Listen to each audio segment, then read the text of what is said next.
boy, what you watch? Look what you watch. Know what you watch. Choose the right thing to watch. And this enough to watch. Sticky, sweet TV with Keith Gag on Facebook and YouTube. And that enough to watch. The movie star fly take off from Palpatine TV, so that. Boom! A big sound, a big tune. Ja Holy Emmanuel, boy. Ja Gideon, I'm a Gideon. The Gideon, I'm a Gideon. The Gideon, I'm a Gideon. Well, Gideon go busting out them head again. So much oppression poor people face right now. Them crying out for freedom. Them crying out for free speech. Then said them want to stand up like them black liberators, like Malcolm X and Martin Luther and the ancient monarchy where come pave the way, sir. Free up black people from me tear down them fence, yeah. Gideon, I'm a Gideon. The Gideon, I'm a Gideon. The Gideon, I'm a Gideon, well, the Gideon go busting out them head. I listen, I the power of the Trinity. Give us the teaching of His Majesty, and we know what, not every... Blow, Mr. Gargan, blow. Blow till me dance up me toe.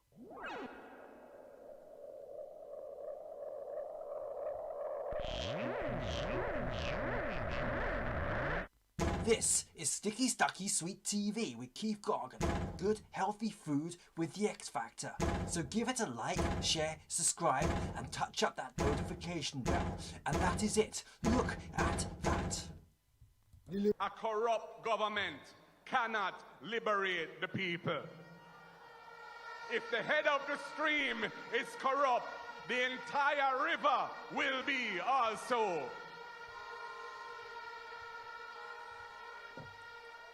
I do not support corruption. Corruption takes money away from children's education. It deprives hospitals of basic necessities. It means that roads are not fixed. Corruption deepens inequality. It siphons off taxpayers' money to make a few cronies richer with the political connections instead of benefiting the people. This government has been doing everything it can to weaken and undermine the Integrity Commission, which is an institution that I designed as Minister of Justice and brought the legislation to Parliament to fight corruption in this country. I have said it before and I will tell you again. Jamaica cannot move forward without a government built on integrity that embraces principles of good governance in this country.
Yo, Robert up nice.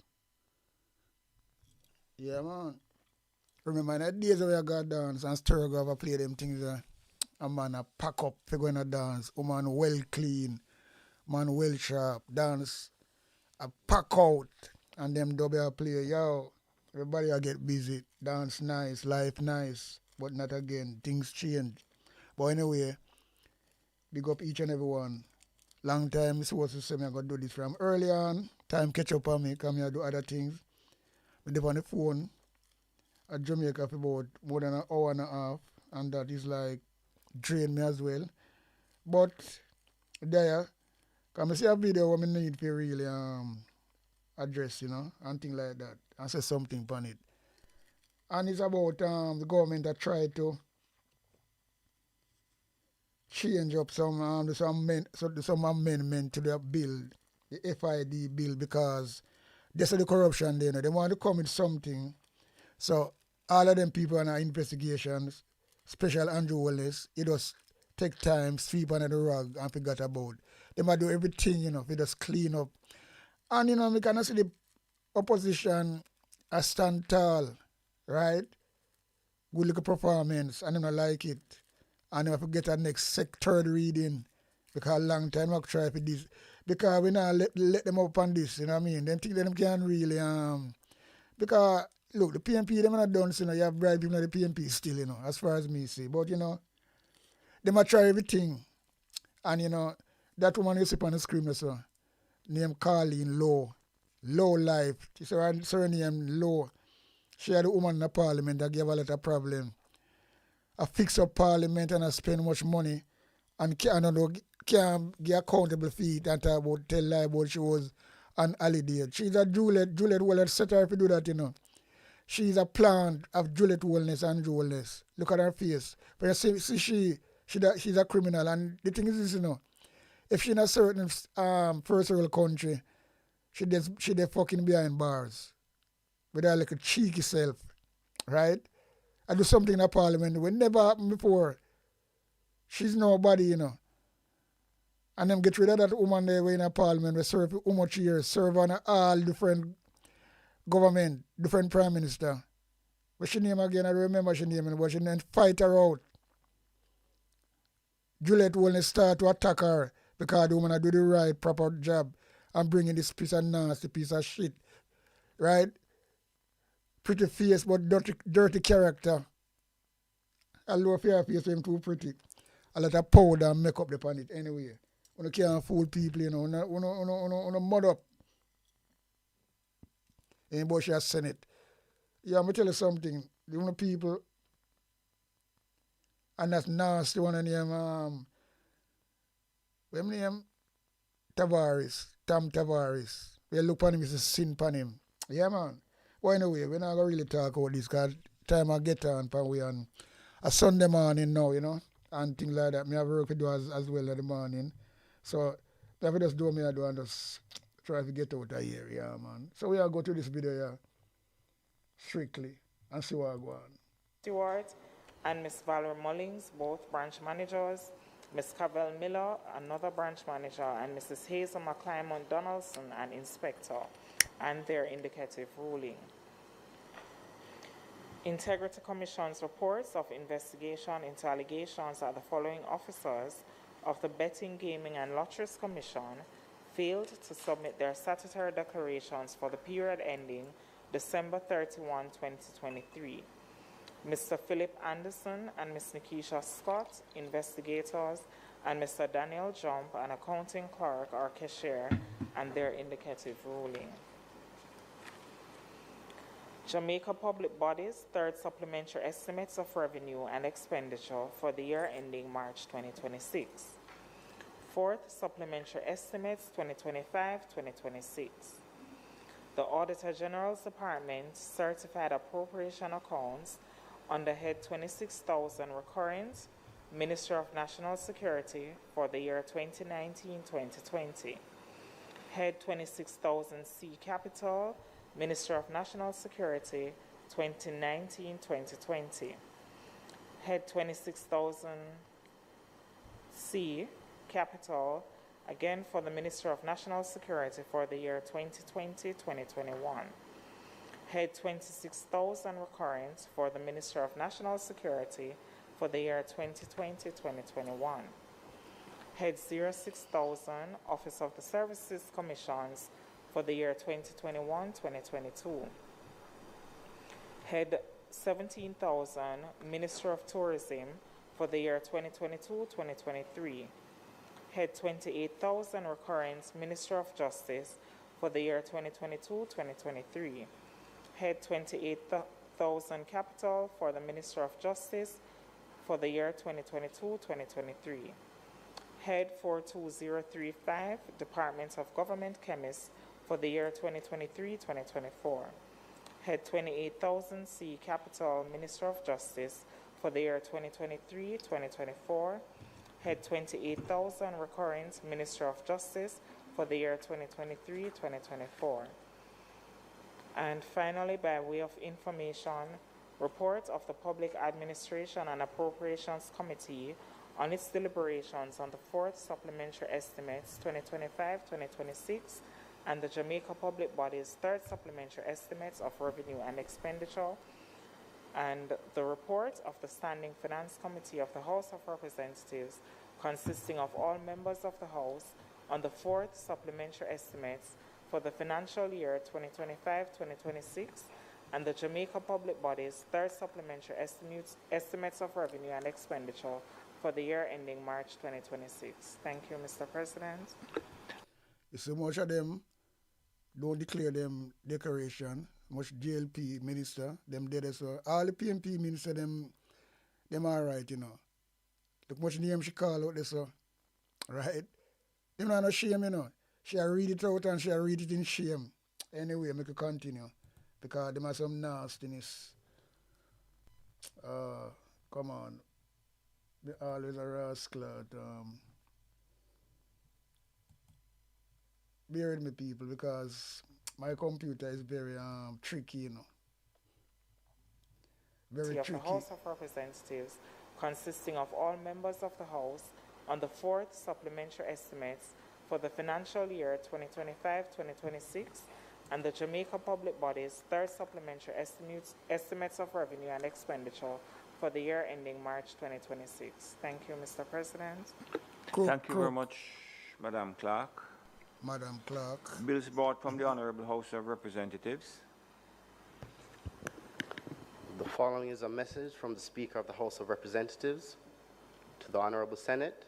I have the honor to advise the Honorable Senate. Dishonorable, is not honorable, dishonorable, nasty piece of nastiness, you know. One, both a bill honorable. entitled Honorable an what? Act to amend the Jury Act was passed with 8 amendments, and 2, a bill entitled an Act to amend the Cyber Crimes Act and to provide for connected matters was passed without amendment. The Most Honorable Juliet Holness. Honorable Juliet Holness, nasty, dishonorable bitch. Minister. I'm talking it out loud and clear without no apology. Honorable, dishonorable. A bill shortly entitled the Jury Amendment Act 2026 read a first time, and a bill shortly entitled the Cyber Crimes Amendment Act 2026 read a first time. Mr. President, I beg to give notice of second reading of the bills. Second reading, you're not going to get a second reading, going to be a third rascal reading. Because PMP has set up strong pound. No matter when you come with. Papers. Piece of shit, you know. Reports from committees. All I want to Tams Tavares. Look at him. Motions given orally. Sin upon him, you fuck. 1 minute, Senator Morris. No, go ahead, Minister. Mr. President, I beg to give notice that at the next meeting of the Senate, I will move the following motion. Be it resolved with reference to the resolution approved by this Honorable Senate on December 19, 2025, appointing a Standing Orders Committee of the Senate that the name Abka Fitz-Henley be removed from the membership of the Standing Orders Committee and that the name Shireen Golding Campbell be substituted therefore. And I further beg to give notice that at the later stage today, I will ask for suspension of the standing orders. Let them play card pack and a shuffle card pack, you know. This motion. Mr. President, I also beg to give notice that at the next meeting of the Senate, I will move the All following this criminal motion. here, Camilla And Johnson. whereas subsection 1G Look of like a section witch. 41 of the Constitution of Jamaica requires a member of the Senate to vacate his seat if any firm in They all which he's a criminal, partner man. or any company of which he's a director or manager becomes a party to any contract with the government of Jamaica for or on behalf of the public service, or if he becomes a partner in a firm or a director or manager of a company which is a party to any such contract. And whereas Senator Ramon Small Ferguson, the Chief Executive Officer of Barita Investments Limited and Managing Director of Barita Unit Trust Management Company Limited, both of which provide investment management and related financial services, and which may from time to time enter into contracts with the Government of Jamaica and its affiliated agencies, be it resolved that this Honourable Senate, pursuant to subsection 1G1 of section 41 of the Constitution of Jamaica, and in recognition of him having disclosed his interest, exempt the said senator from vacating his seat for reasons as aforesaid. Mr. President, You I also supposed to beg resign notice long that at a time. later You're one stage of them. today, I will move for the suspension Criminal of standing Camilla orders Johnson. to enable me to take this motion. Thank you very much, Minister. Senator Look like, Professor yeah. Morris. Thank you, Mr. President. Mr. President, I beg to give notice that at the next sitting of the Senate, I will move the following motion.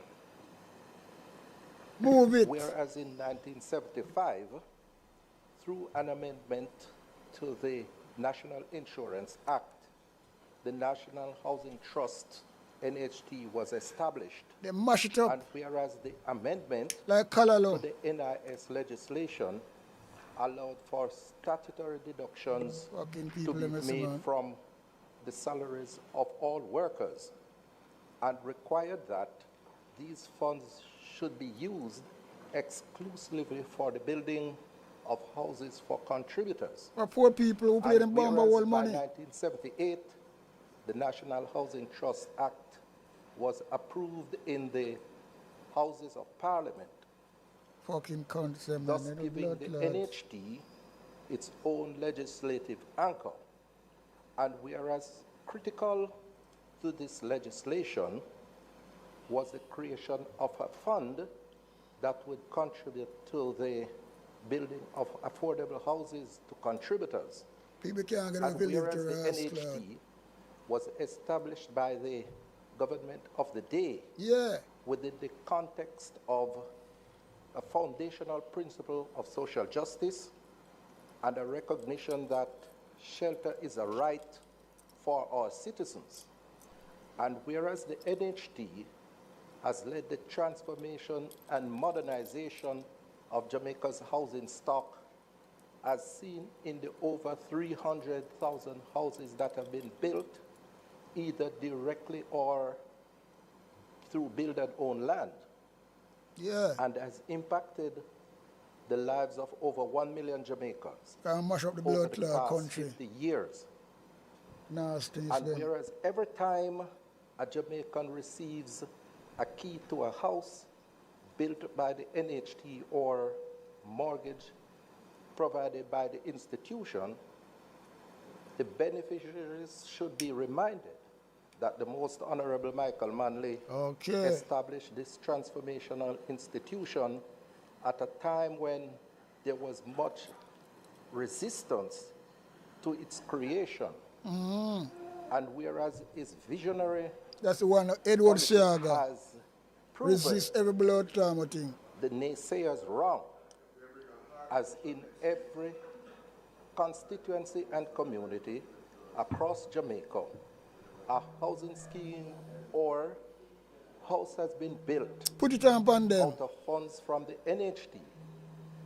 And whereas wattle and daub, thatch houses and bamboo houses have been eradicated across Jamaica, and this is attributable to the transformational role of the NHT. And whereas the NHT has not just built houses, it has built communities and cities, as evidenced by the fact that the Sunshine City of Portmore Only PMP do them things there. advanced through funding Them from piece the of shit. That what them think, NHT man. under the San Jose Accord That a fax, you whereas know. in and around That is fax, housing not fax scheme machine. built by Okay. NHT, there are schools, PMP bill of Portmore. hospitals, health centers, And fire see, I'm going to stations, fight against it. police stations, and I know they want to come take sports credit. facilities that have been constructed, thereby Then I know shame still, you know, them more blood clot labor right complete there, you know. and cohesive communities. No And shame. whereas the NHT When has shame was been a given away when beacon people are of born, hope they never bomb a clot have in none. national development, as it has played a preeminent role in the construction Make poor industry, people life easier, brother. creating jobs for many thousands of Jamaicans. A working and class person can go and releasing own a billions house of of themselves, a dollars key. into Now the them can't economy blood clot on or do it. an They annual want to come basis, introduce. which filters down What into them want to communities, introduce now? What them call it? thus generating much needed economic activities Them little across the thing country. container house, all them Be rascal it thing resolved there. that Why them going to live in a this container house? Honorable No. Senate For them mansion big. recognizes the 50th anniversary milestone and achievements of the NHT. 2, calls on the government to restore the NHT to its core mandate of providing affordable houses to the people of Jamaica. Okay. And Yo. 3, further calls upon the government to end the annual extraction of $11.4 billion from the NHT for budgetary support, and to ensure that these funds are directed at building affordable houses for contributors. May it please you, Mr. President. Good speech, sir. Questions and answers to questions?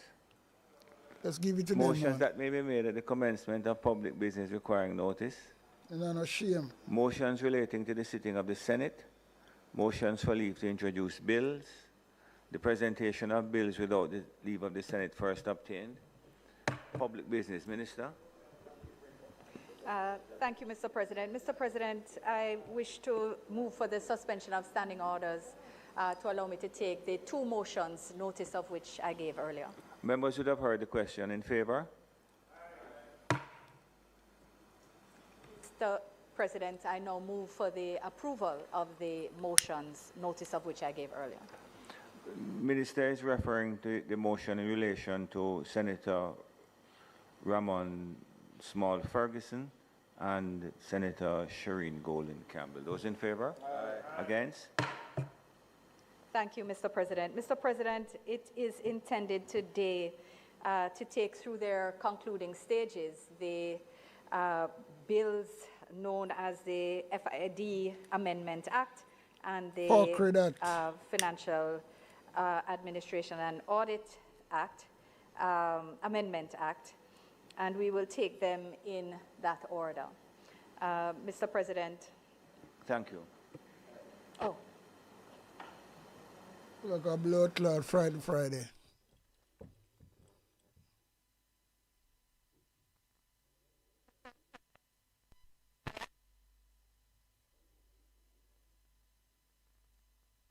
Act 2026, otherwise called the FID Amendment Act. We not amend nothing, you know. We not get rid of it. This bill Only is to intended to enable the FID to more effectively engage in intelligence sharing with public bodies in Jamaica, as well as international financial intelligence departments or associations of such departments. Mr. President, it's important to place this bill in the context of the government's significant progress in strengthening Jamaica's anti-money laundering and counter-financing of terrorism regime framework. And I'll generally refer to these as the AML-CFT framework. The government is committed and has demonstrated its commitment to the continuous work of strengthening our financial systems against we're not strengthening nothing, not weakening it. Weakening security and ease of business transactions for our people at every level, from the smallest saver at a financial institution to the largest investor. And our efforts in this regard are largely guided by the benchmarks and parameters established through the AML-CFT regime evaluations that are undertaken by the Financial Action Task Force, which I'll refer to as the FATF, and its Caribbean subgrouping called the CFATF, the Caribbean FATF, which makes recommendations for any further actions and determines the level of risk vis-a-vis Jamaica systems and international partners as well. Members will recall that subsequent to Jamaica's FATF assessment in 2015, the mutual evaluation report that was issued in 2017 described a system that was worryingly deficient. Given the grave financial consequences for businesses and for individuals, and given our steadfast commitment as reference to achieving economic stability, the government worked assiduously across MDAs to strengthen the framework. And given the extent of the frameworks, of the reforms that were needed, you recall, including legal and regulatory changes and even a constitutional challenge which had to be resolved, Jamaica was actually placed on the FATF grey list in February 2020. And while this wasn't the worst case scenario, we could have been blacklisted had we not made some progress. It did signal to international financial it's a lip service, lip service. Special care should be taken when engaging or transacting with Jamaican entities and individuals. We therefore had agreed a 13-point action plan with FATF to address remaining AML/CFT deficiencies. In a clean clothes. Members may even recall that subsequent, we had also been concurrently listed on the EU. I bleed Jamaican taxpayers' money and are enriching themselves. That is an automatic and people are suffering. Result of being listed by FATF. It took us till June 2024 to complete the work on that 13-point plan, and it was then that FATF congratulated Jamaica and stated that we were no longer subject to their increased monitoring process.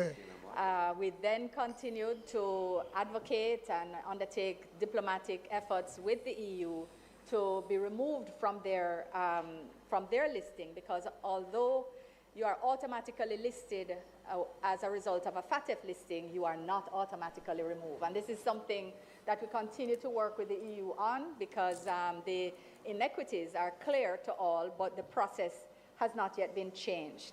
The fact is, it took us until July 2025, after significant efforts to ensure that we were delisted, just because of the process that exists on that side.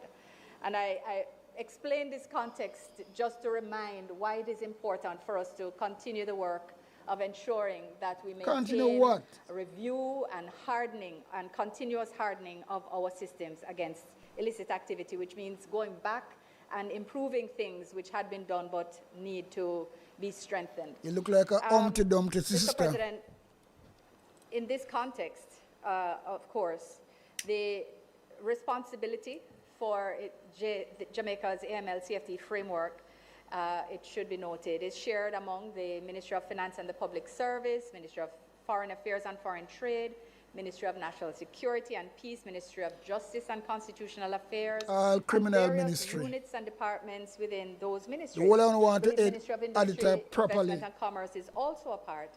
And there's a massive interministerial committee that seeks to ensure that, that not only does the review work continue, but the changes that are necessary to advance our progress is one that crosses all of the relevant sectors. Within the Ministry of Finance and Public Service, of course, is where we find the Financial Investigation Division, the FID, which was established as a department of government with sufficient independence and authority to effectively deal with the investigation of the multidimensional and complex problem of financial crime. So in addition to the FID Act, the FID is also empowered and enabled under various other pieces of legislation, including the POCA, the Proceeds of Crime Act, the Terrorism Prevention Act, acts to implement various UN Security Council resolutions with which this very chamber has contended, and the Corruption Prevention Act. Una the corruption. Una is the corruption. Una should never entitle to the damn of financial crime in tandem with other national, regional law enforcement agencies. Also, we find the role of collaboration with international bodies in responding to transnational crime. Mr. President, Jamaica's FID was admitted into membership of the Egmont Group in 2014. And the Egmont Group facilitates international collaboration and cooperation between financial intelligence Otherwise, units. come change it up now. The FID is a financial intelligence The suit unit in a one where rascal purpose. in literature that addresses this type of body. The goal of the Egmont Group is to provide a forum for FIUs around the world to obtain support, including the following: the expanding and systematic international cooperation in the reciprocal exchange of information, fostering better and secure communication among FIUs through the application of technology, fostering increased coordination and support among the operational divisions of the member FIUs, promoting the operational autonomy of FIUs, and promoting the establishment of FIUs in conjunction with jurisdictions with an anti-money laundering, counter-terrorist financing, counter-proliferation financing program in place, or in areas with a program in the early stages of development. So, Mr. President, in the 2017 FATF MER, which I mentioned earlier when I was contextualizing this bill, Jamaica was rated as partially compliant for recommendation 40, which is the recommendation that deals with international cooperation. And this bill, containing the proposal to amend the FID Act, actually seeks to address the issues relating to independence and the effectiveness of that cooperation, that is the cooperation it undertakes in investigations. This will ensure that FID complies with FATF standards and the principles of Egmont which guide its membership. Furthermore, the amendment is also pertinent to ensure that Jamaica is better prepared for the 5th round of FATF mutual evaluation, particularly in the area of international cooperation, which is coming up later this year. Mr. President, if I could do a brief clause by clause of the Act, I will point out that Clause 2 seeks to amend Section 12 of the Act by, in paragraph A, deleting the marginal note and inserting a new marginal note to describe the purpose of provisions of Section 12, which is the exchange of information. In paragraph B, by deleting sections 1, 2, 4, 5, 7, and 8, and instead inserting new subsections 1 to 4. Listing in the new subsection 1 the regulatory counterpart and the purpose for which the FID may exchange information. It stipulates that the exchange may be with a local public body or a foreign financial intelligence department or association of such bodies, and for the purposes of investigation and prosecution of financial crime. Mr. President, stipulating in the new subsection 2 that FID may exchange information with the bodies mentioned before to enable the division or that body or financial intelligence department or association of departments to exercise regulatory functions, including the conduct of civil, criminal, or administrative investigations and proceedings to enforce laws administered. Mr. President, it seeks to require in the new subsection 4 that the FID is to enter into a memorandum of understanding or other arrangement with the public body or foreign financial intelligence department or association before the disclosure of information. It removes, Mr. President, the requirement for approval by the minister before the FID can enter into a memorandum of understanding or other arrangement, thus ensuring operational independence. So the original bill provided for ministerial approval of the entry into an arrangement, and now that will come out so that the FID, on the passing of this bill, will be entitled to, on its own assessment, enter directly into such arrangements. Nevertheless, Mr. President, in order to ensure accountability, provisions in subsection 4 also stipulate that any such memorandum of understanding or other arrangements entered into by the FID must be done in accordance with the Constitution of Jamaica, the laws of Jamaica. We don't follow the Constitution. We don't break it every time. So stop your shit. Include anti-money laundering, counter-terrorist financing, But that one of the biggest launderer. Secrecy, cybersecurity, data protection. We're not talking about yourself. Even those referring to one of the biggest launderer on criminal matters. You wash money, you don't do everything to blood clot money. I want to talk about, we don't have to fucking fool. For retention of information. Pay your shit them attack. The policies that are broadly relevant, that provide the general policy guidelines within which arrangements can be made. Mr. President, it should be noted that the existing constitutional safeguards and foreign relations policies governing how or with whom FID enters into arrangements and also relevant legislation, including but not limited to the Data Protection Act and the MLAT framework, that is our Mutual Legal Assistance Treaty, that they collectively provide sufficient constraints and assurance that the FID is unlikely to have the room to engage in actions outside its legal and constitutional authority, including entering into MOUs with entities lacking requisite permissions and protections. So it is understood that the general framework is sufficiently robust to not require additional layers that make its actual investigations and difficult or unduly difficult, make it difficult. And therefore constraining Andrew Wallace appointing friend to be the head of blood clot FID, so it can be really transparency. To do so within the parameters of our laws and constitution. Mr. President, the new subsection 4, paragraph B, also stipulates a responsibility for confidentiality and permission by the FID before any further disclosure by any relevant party as defined in subsection 3, so that particular issue is also addressed.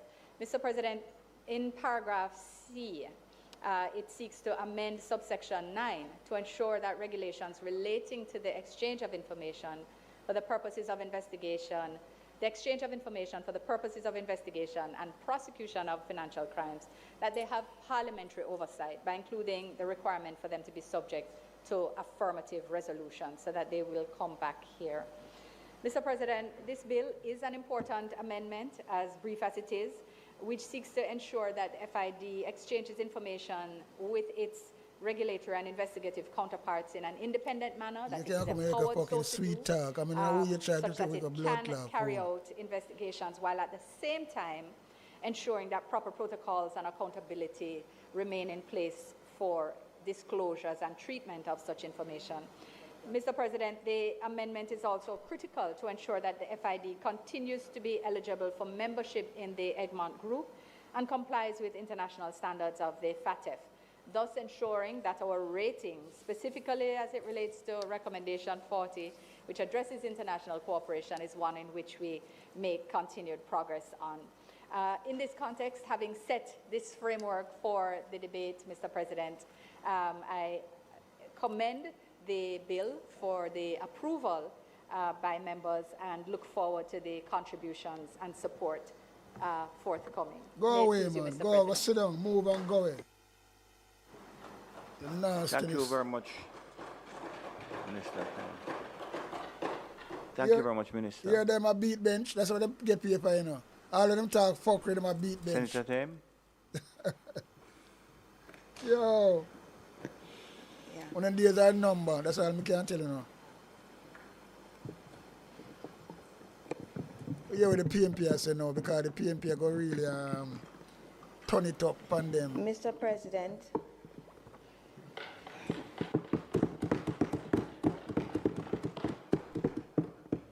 we note the Minister's observation that to ensure accountability, information must accord with government policy as one of the provisions in the amendment.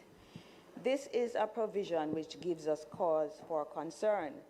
Accountability, Mr. President, is not to the government or party in power, but rather to the people of Jamaica. Yeah.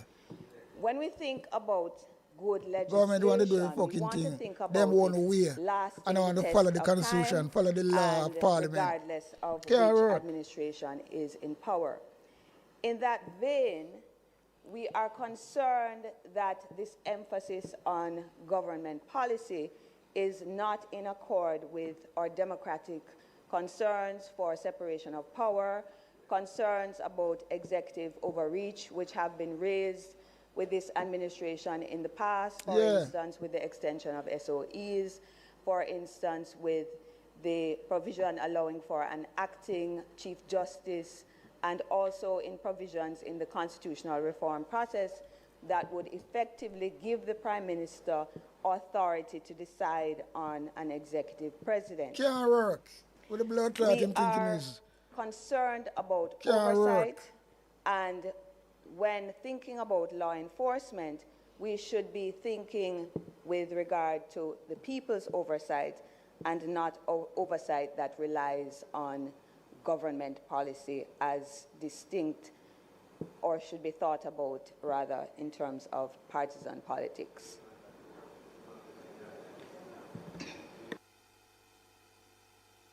People them out hard and stink, believe you me. Thank you very much. Anybody on this over here? That's it? Senator Scott Motley?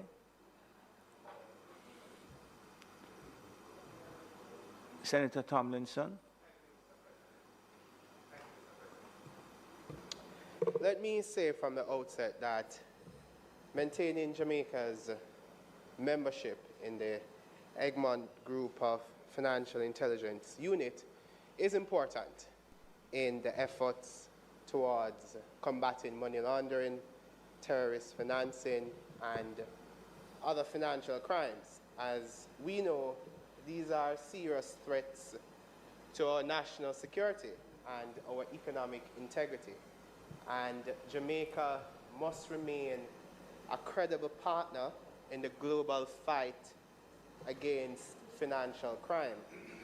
And insofar as the amendments in this bill contributes to that outcome, the opposition supports broadly the objectives of the bill.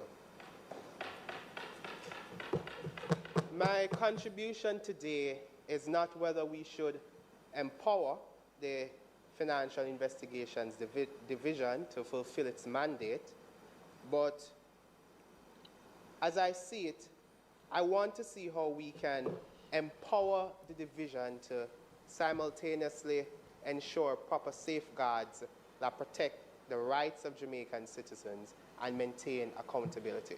So I want to do two things. I want to empower the FID, as this bill is doing, but I also want to ensure that there's still some sort of accountability mechanism in place, which I know, as good stewards of the law, you on that side would support me in doing. Don't involve them nothing, man. Don't involve them, because them, you know, of the bill them not gonna do it. inserts a new subsection Just talk your 1 talk and burn up fire into upon them. subsection 12 of the Principal Act. This new provision authorizes the Chief Technical Director to give or receive information from a public body in Jamaica or a foreign intelligence department, and the actual wording is any information relevant to the investigation or prosecution of a financial crime. Now, Mr. President, I acknowledge that the amendment does require a memorandum of understanding to be in place before information can be shared. And this is found in the new subsection 4A, and it's an important safeguard, and we appreciate why it is in the bill. The MOU must be consistent with the Constitution and with the laws of Jamaica, as is clearly expressed in the bill, and it must include confidentiality undertakings, and these are proper requirements. The challenge I have with the drafting, though, is that there is no objective criteria for making what the determination of relevance is. So the MOU is like, you know, a set of rules of engagement between the parties, and it says that we have a relationship and we trust each other and we'll keep the information confidential. And that's the framework that is guided by the MOU. But I think an alternative to what is being proposed is that there should be some degree of objective test as to what relevance constitutes. And I propose that we address this concern with what would be a simple amendment that would not compromise the operational flexibility of the Financial Investigations Division, but would add what I think is necessary clarity and accountability. And Minister who's piloting the bill, I propose that we insert a subsection here where it says, for the purposes of subsection 1, information shall be considered relevant to the investigation or prosecution of a financial crime only where Look at her there fucking face. exists a Look at her reasonable now. suspicion When it that shoot a it her, look financial at her. crime has been, Look at her. It shall is get red. being, or is about Nastiness, to I be get red. committed. And Yo. the information relates directly to that Can't fool suspected nobody around crime. here, you know. So the point is, I think that the classification of what relevance is too broad in its current drafting in the bill, and that there should be some degree of objective criteria that limits how variable the interpretation to relevance can be. And I think that that is an important part of protecting the accountability mechanism that we want in this sort of legislation. Thank you, Mr. President.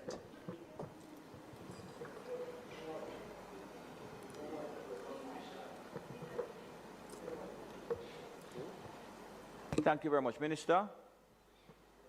Minister? Oh, sorry. Senator Scott Motley. Minister, I'm actually seeking a clarification at this stage because I too had a level of concern about the fact that the memorandum of understanding or other arrangement that is consistent with the Constitution of Jamaica and the laws of Jamaica and the government policy. And you have explained by pointing to various pieces of legislation and agreements what you mean by government policy. It's interesting. Watch her we had a nasty fucking conversation face. Watch her yesterday face. Where we were Hello, man, about man. a joint select committee yesterday where we were looking at the possibilities down the road of something unfortunate taking place. And I wondered, Minister, if you had, in the drafting of the bill, it had been contemplated that there might be government policy which is at dissonance with the Constitution. Because put it to yes, her. That's the point. That's the point I was going on Yeah, to put make. put it to her. That government policy ought to be bound by the Constitution. Aye. And I wondered why this curious insertion. Because they don't try to them kill Constitution, they don't follow it. Policy, Constitution of Jamaica and the government policy. Because there's a kind The of blood clot them. dissonance about including government policy in that. And remember, you know, Minister, there have been many pieces of legislation brought by the government, formulated on government policy, which have been found to be unconstitutional. All the time. I just want to remind us All that the time. when one is planning, as you have said to me this morning, you have to also anticipate. And one has to anticipate that there is no government, certainly I hope not in Jamaica, which will stay in power forever.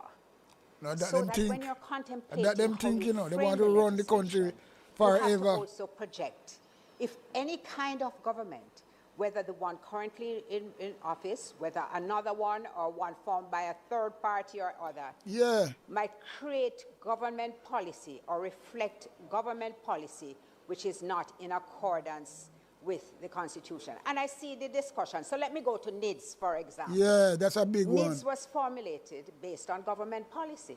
Fucking idiot them. And after substantial work was done to try and amend that piece of legislation, formulated on government policy, several amendments, so numerous I can't recall, I think 63 So much of from them, the House. and still not right.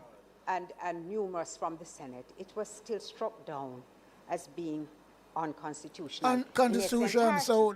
What So I am wondering, and the reason them why people take blood I stood Jamaica to for rise, Mickey Mouse, so you know. to speak, was to Yeah, but ask some of them are Mickey Mouse anyway. what would have informed And the one them are Mickey Mouse, the and the one them who inclusion of that die-hearted labor right, fool notion. people them. where But it the no good. Constitution of Jamaica ought to Look at capture her. She know her the true. essential Lick her it. requirements for this piece of legislation to be Fucking effective. cunt. Thank you. Wicked, we can't go for that. Yeah. Thank you, Senator Scott Motley. Senator Bernard. Senator Scott, lean a ramp. Put it to them. Let them feel it. Because they take some blood clot. We have a long run, you know. On the blood clot. Pedal got drop off, I don't know. Yo. Now, still them, man. nastiness, them infect the place.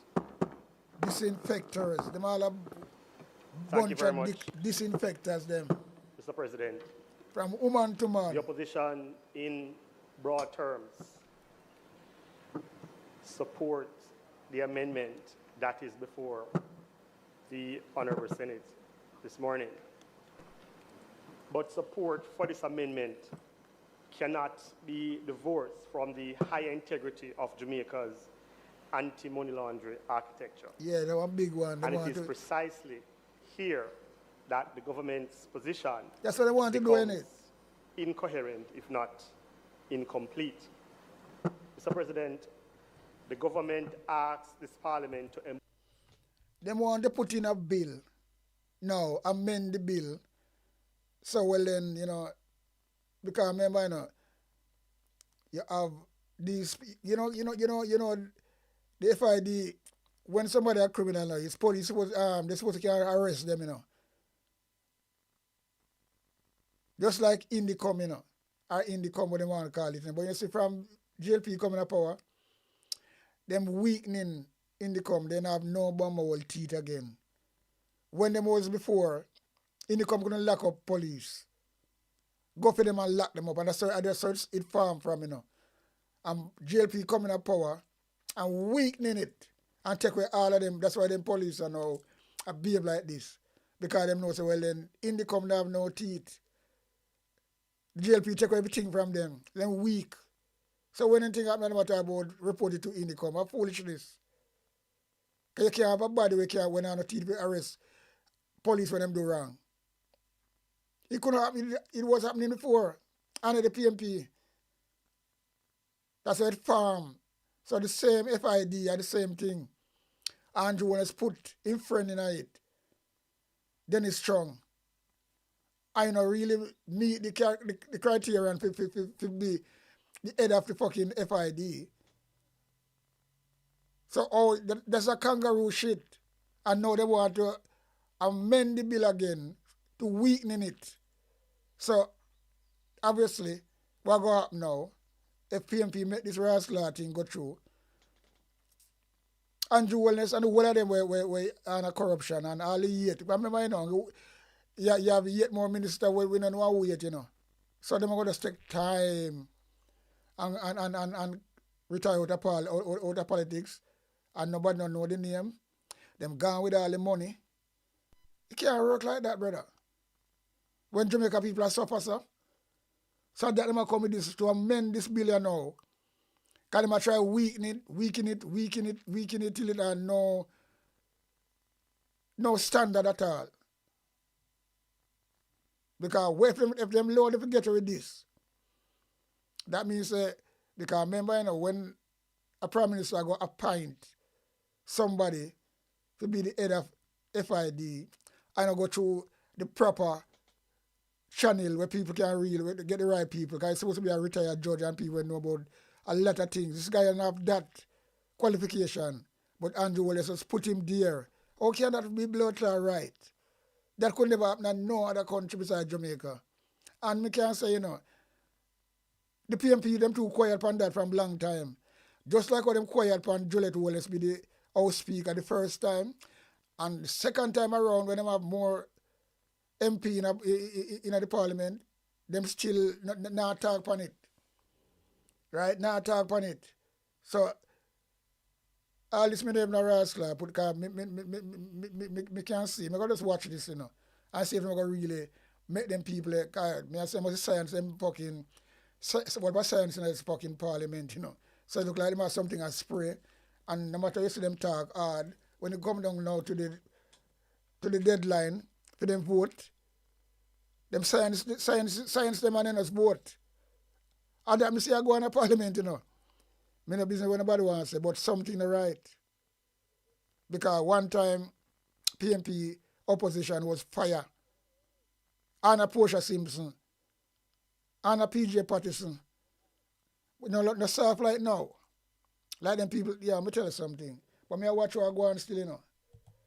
Me I watch how I go on. The FID to share intelligence more freely. I'm watching what fucking going locally on. and internationally. Yet at the same time, has abandoned its commitment to introduce unexplained wealth orders under the Proceed of Crimes Act. Yeah, they want This to get rid of that. should not stand. They want to get rid of that. So What everything that's value everybody who thief, is that's blood improving clot, get rid of intelligence it. gathering if the state Let me tell you something, legal man. Fucking tools off, to act decisively Can't work. on that intelligence? What credibility does Jamaica project internationally when we strengthen cooperation mechanisms but retreat from one of the most direct instruments for addressing illicit enrichment? Yeah, crime. Thieving money, washing money. Unexplained wealth order does not replace investigation. But when ordinary It people does go not down doing anything they want, criminalize you wealth, lock them up. and it does not bypass Take due people for process. idiot. Rather, One of the biggest fucking it thieves. is a tool that requires individuals in possession of assets grossly disproportionate to their known lawful income to account for the source of that wealth before a court. The irony, Mr. President, is striking. The government repeatedly pledged since 2020 to legislate unexplained wealth orders. The Prime Minister himself signed a national memorandum committing to their introduction. The Minister of National Security previously described the amendments to POCA to include unexplained wealth orders as on the road. And that's just lip service. Senior investigators within the FID have publicly stated that the existing POCA tools are no longer sufficient to give sophistication, given the sophistication of the modern money laundering architecture. They're supposed to go Yet there and the lock them government up. returned to tell us that But they want to kill it. They want to get that are out no of it. longer a priority. And the law Just like is strong Indicom. enough, and that constitutional concerns make reform inconvenient. Mr. President, constitutional complexity is not unique to Jamaica, nor is it a justification for legislative paralysis. Our jurisdictions, Commonwealth jurisdictions included, and other jurisdictions, have confronted similar charter-based concerns and designed carefully calibrated, judicially supervised, unexplained wealth order regimes that respect due process and will close glaring enforcement gaps. What is unacceptable is legislative abandonment disguised as prudence. This debate, Mr. President, does not occur in a vacuum. Public confidence in Jamaica's anti-corruption framework has been shaken, particularly in circumstances where investigative bodies have been unable to reach conclusions due to inadequate access to financial and lifestyle data. Unexplained wealth regimes exist precisely to address this gap. They shift from suspicion to explanation, they shift from allegation to accountability, they shift from secrecy to transparency. Mr. President, strengthening the FID without introducing unexplained wealth order creates the appearance of reform, but not in its substance. The opposition support effective, constitutional, and balanced anti-money laundering reform. But we are deeply concerned about the efficacy of a framework that collects more intelligence while tolerating unexplained wealth. It is on this basis that we seek responses for the following questions. What is the practical endpoint of this expanded intelligence? I can just address this now, because this is something I'm speaking about. I don't know what am I right still now. Because what am I say is good, clean your teeth. Good, clean your teeth. We really are talking to. Because I suppose the jail, you're supposed to put it there on the nastiness. So I say good, clean your teeth and leave decent people alone. I don't understand that. But if that you try to say go clean your teeth and leave decent people alone. Eh? And that you try to say?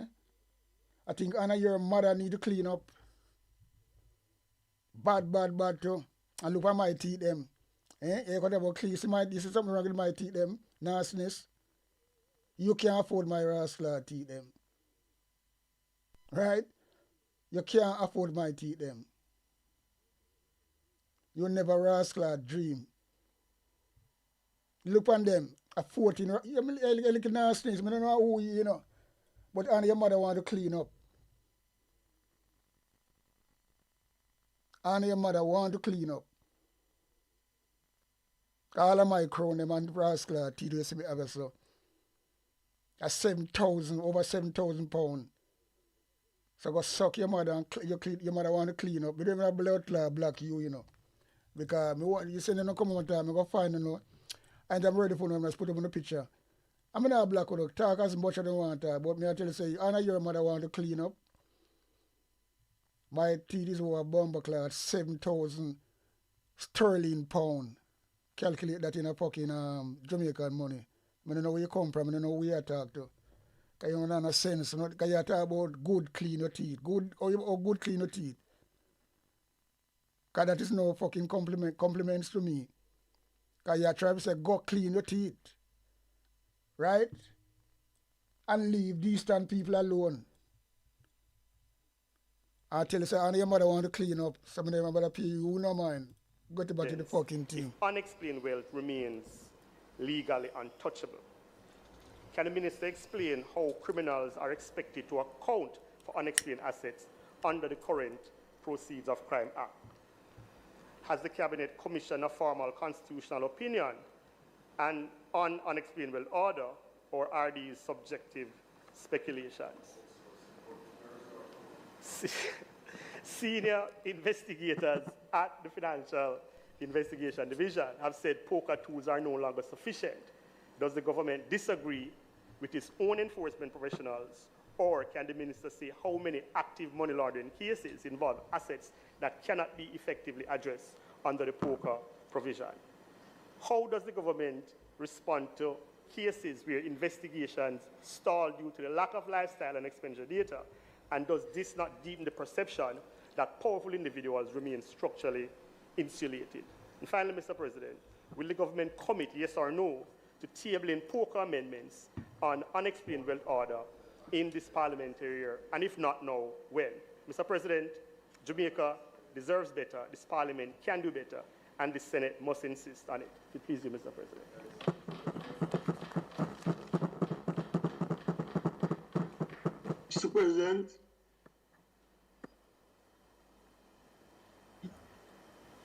Senator Brown. Thank you. Yes, Senator Brown, come for them rascal. With your permission, these just like nastiness. to contribute a little to this debate. These nasty piece of shit. I hope my voice will hold. Firstly, President, the bill allow for the sharing as they exist in law with public bodies. But we need to identify what a public body is. The Integrity Commission, for example, is a public body. And there is a memorandum which allows for the sharing of information between the Integrity Commission or any other public body, but say the Integrity Commission and the FID. We've seen in recent time members of the cabinet challenging submissions and reports from the Integrity Commission. And now I'm seeing this bill something about government policies. Now, who is responsible for formulating policy? The chief policy under the policy formulators under the Constitution You don't like hear them thing, you know. is the cabinet. They don't like hear Members them of the blood cabinet clot are thing. challenging Them nastiness. the Integrity Commission. Is it not conceivable that the cabinet could develop policy about how it treats Well, they want to shoot with reports shit to over there. our Them relationship fucking JLP with the Integrity nastiness. Commission? I believe that, as Senator Scott Motley said, that whereas we have the Constitution, which is the They supreme don't law want to follow of the the country, Constitution, man. and its clause says That laws blood clot, big nose boy named Andrew of Wallace. Jamaica, And his big foot, those man. are passed by the Parliament. Policies developed Well, mash up not blood in the clot, Jamaica. Parliament, but And through look the at cabinet. nasty followers So it them. is conceivable that the cabinet could Hungry belly override fucking followers them. true Whether have policy nothing I come blood clot, come them decisions fuckery. I don't know. of the Parliament, and that creates a constitutional issue. But it can and does and could happen. And so one would expect that what the minister said, data processing policy, there's a law governing data processing, and all the other policies that she outlined are covered by specific laws passed by the Parliament. And therefore, this clause, which allows for government policy, is an override of the constitutional duty of the Parliament to set laws. Yeah. And I personally is opposed to that clause.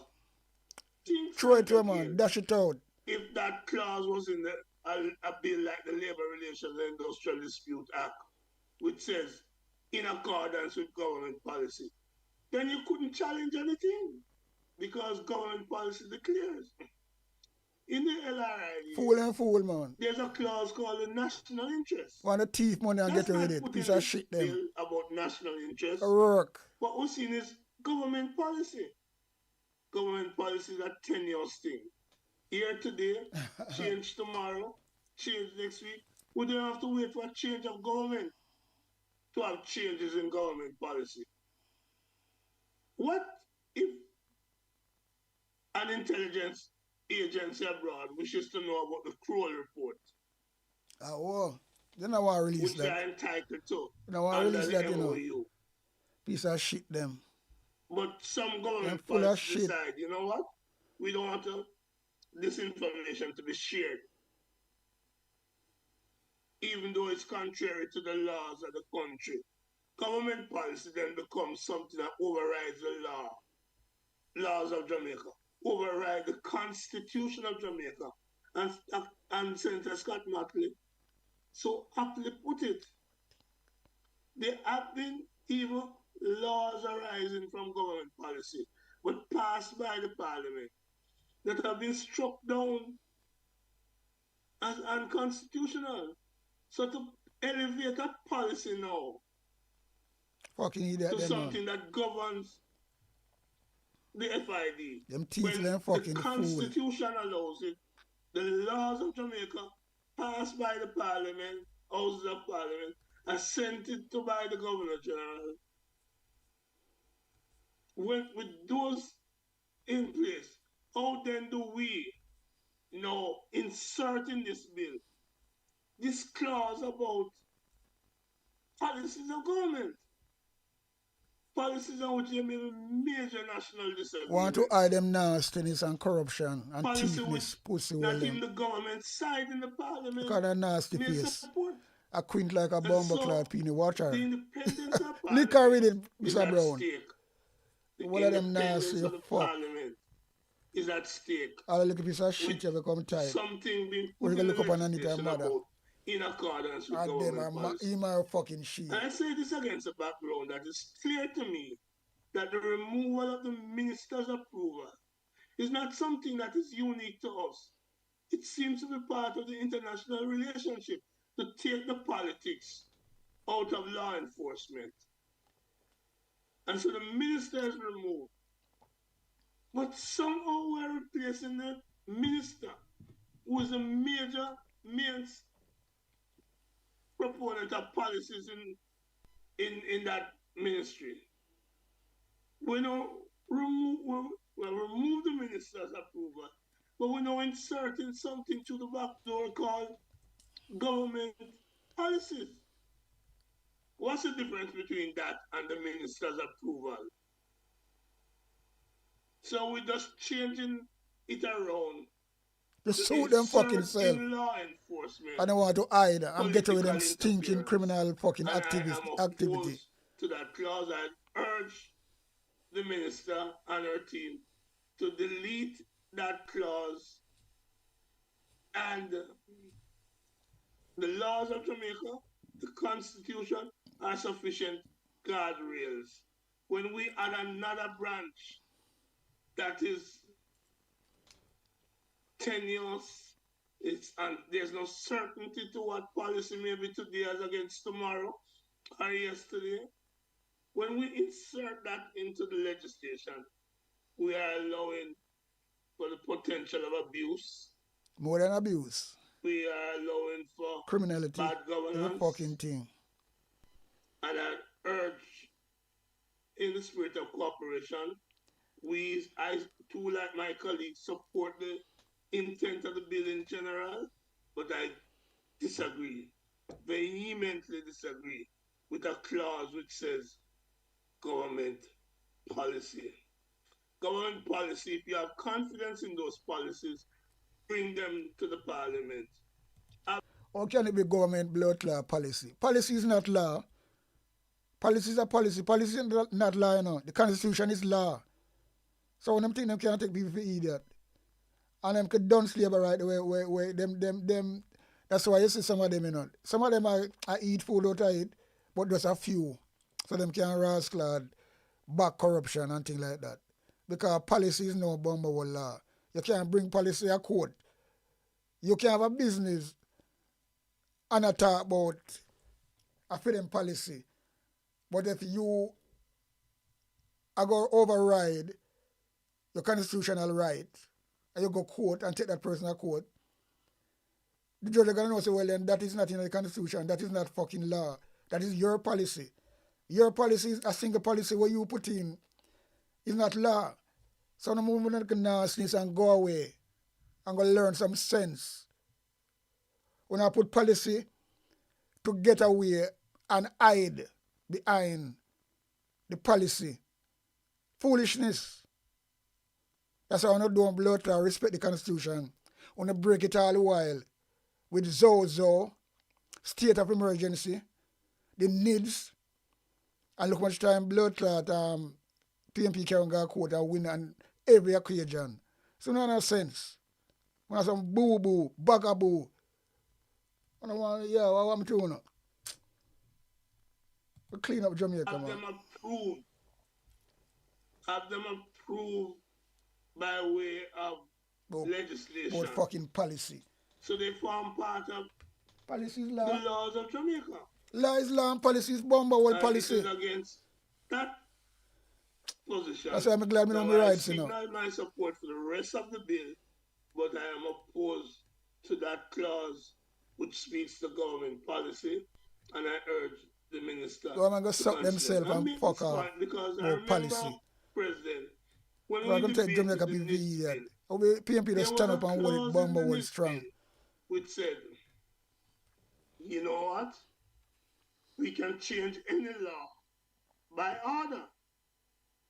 That was a clause in its bill, you know.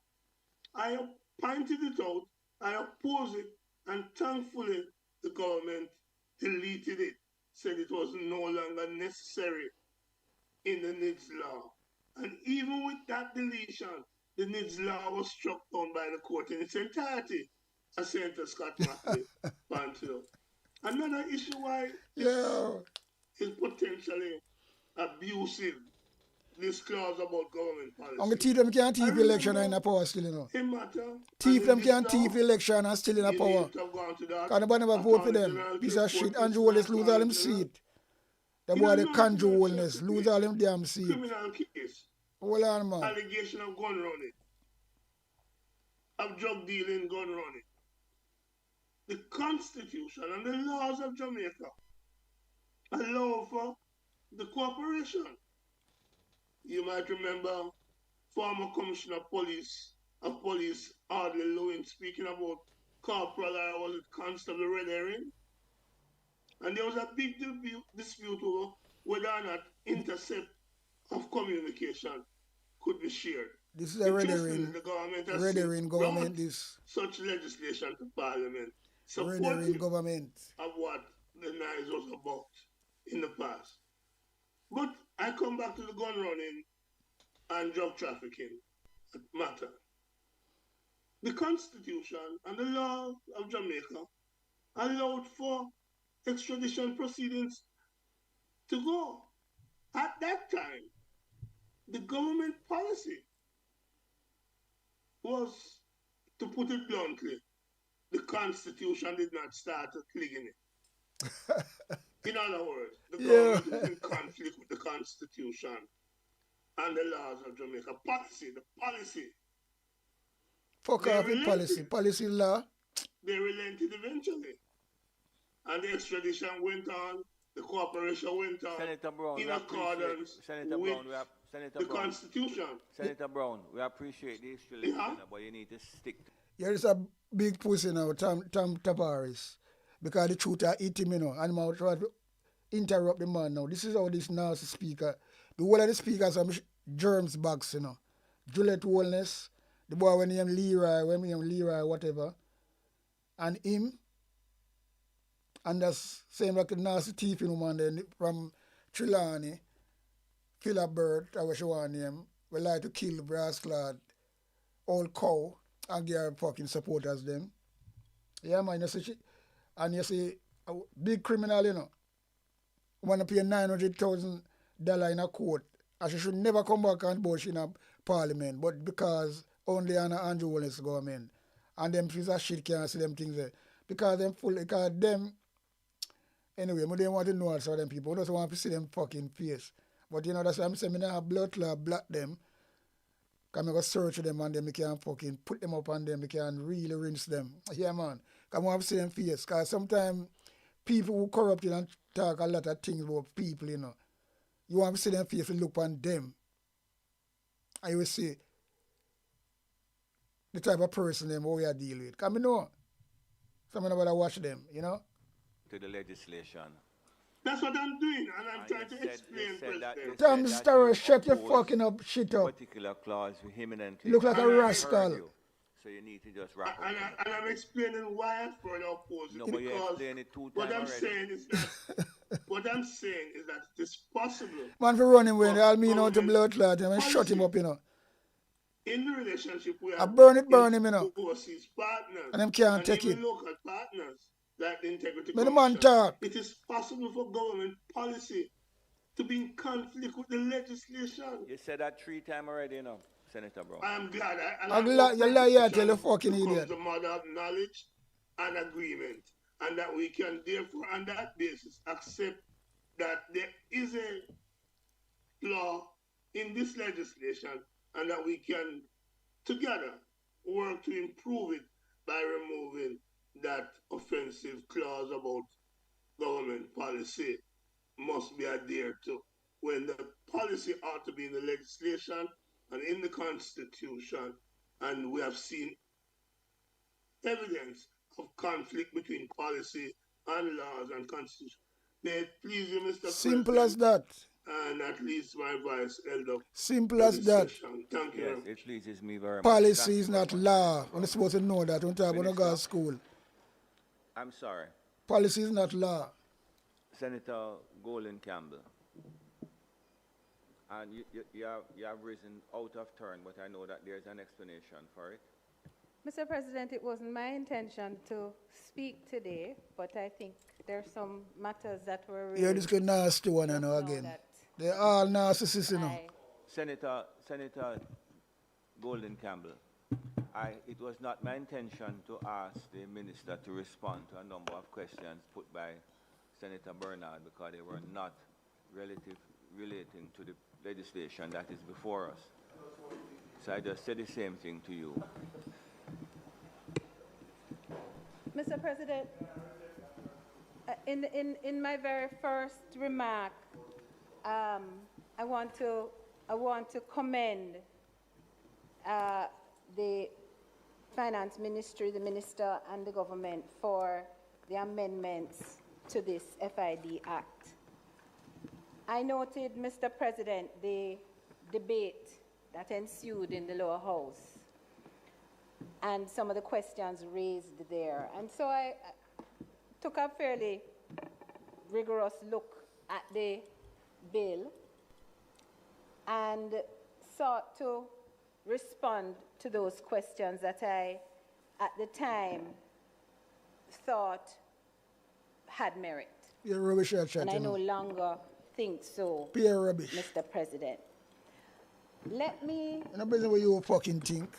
let me address, however, before I make those remarks, let me address some comments that I've heard in the Senate today.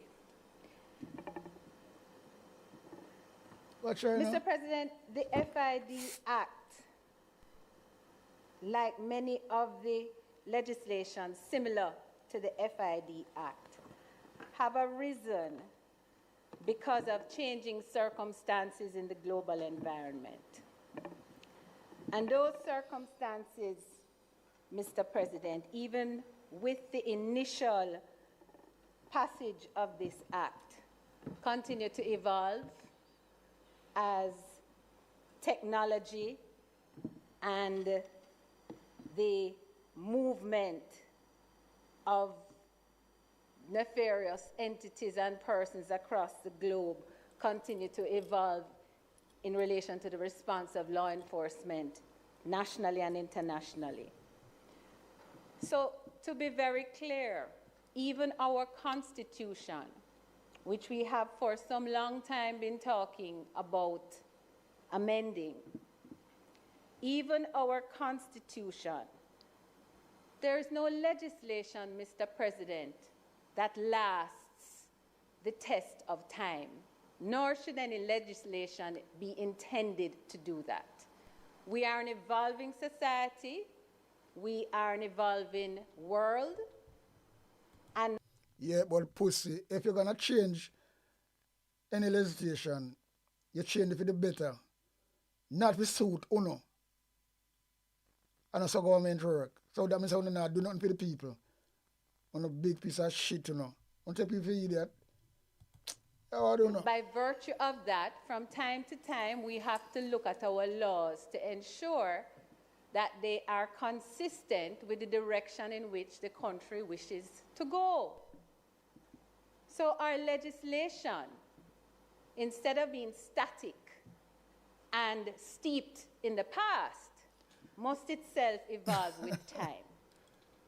But China, Mr. President, she don't know what she has saying. much ado has been made about try to defend the undefendable. insertion of I'm not gonna work around here. term government policy in clause 2 of the bill. And to be clear, Mr. President, it is clause Talking 2 blood clam or which red amends section 12 of the Yeah, Principal Redering. Act, inserting a new subsection 4, which authorizes the disclosure by the Chief Technical Director under 2 circumstances, where the Chief Technical Director and the relevant party have a memorandum of understanding between them, and that memorandum of understanding is consistent in 1, with the Constitution and the laws of Jamaica, and 2, government policy. And I've heard my colleagues on the other side take issue with that term, government policy. But the clause does not stop there, Mr. President, because it continues. The memorandum of understanding, which must be consistent with the Constitution and with government policy, must be that which concerns the exchange of information of the kind contained in the disclosure. And so, Mr. President, the focus that has been put on government policy is a little, I must admit I don't quite understand it. Government policy is not an arbitrary term. It's not a term that Senator Johnson Smith can give new definition to, any more than it is a term that anybody who sits in the cabinet can give new definition to. Oh man, the 2 blood clot fool. Policy is not law. Its policy and Constitution is law. To the nation. And that one we follow. Policy, anybody can come with a policy. Mr. President, quite. I want to eat that blood clot people come from, man. And them people that come and sit and put in the Senate to come chat bullshit and rubbish. What she talking about? Policy is not law. A constitution is law. That's written. You have America that have First Amendment, they have Fourth Amendment, they have all these things. All right, if you ask that have a shop and you say, well, then you can't have a shop and say, well, then no dogs allowed in your shop. But that is not law. You can take somebody a court and you win them. Them can't talk about the policy now go nowhere in a court. So I wish them people say them go to school and come with them bullshit and come talk about policy. Government, anybody can make a policy. Me can open a shop and say, well, me write a policy and say this and that. But if me breach somebody right through my policy, them take me to court, them take me to the cleaners because the judge now go put in rule and say, well then, it's in policy because you're going to have a law, you're going to have a constitutional law where you have to abide by. But them not abide by nothing like that. That's why them break the COVID, them break every fucking thing. Them come in with Zozo, state of emergency, them break the constitution and the judge fucking beat them all the while and tell them, say, well, it's unconstitutional. The needs are the same thing.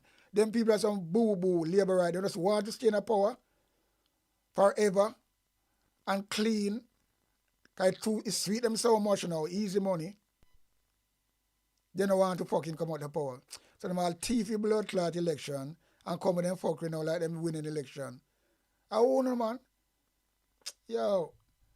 But I don't blood clot Mickey Mouse when I say, Quite often, and it is true to say that the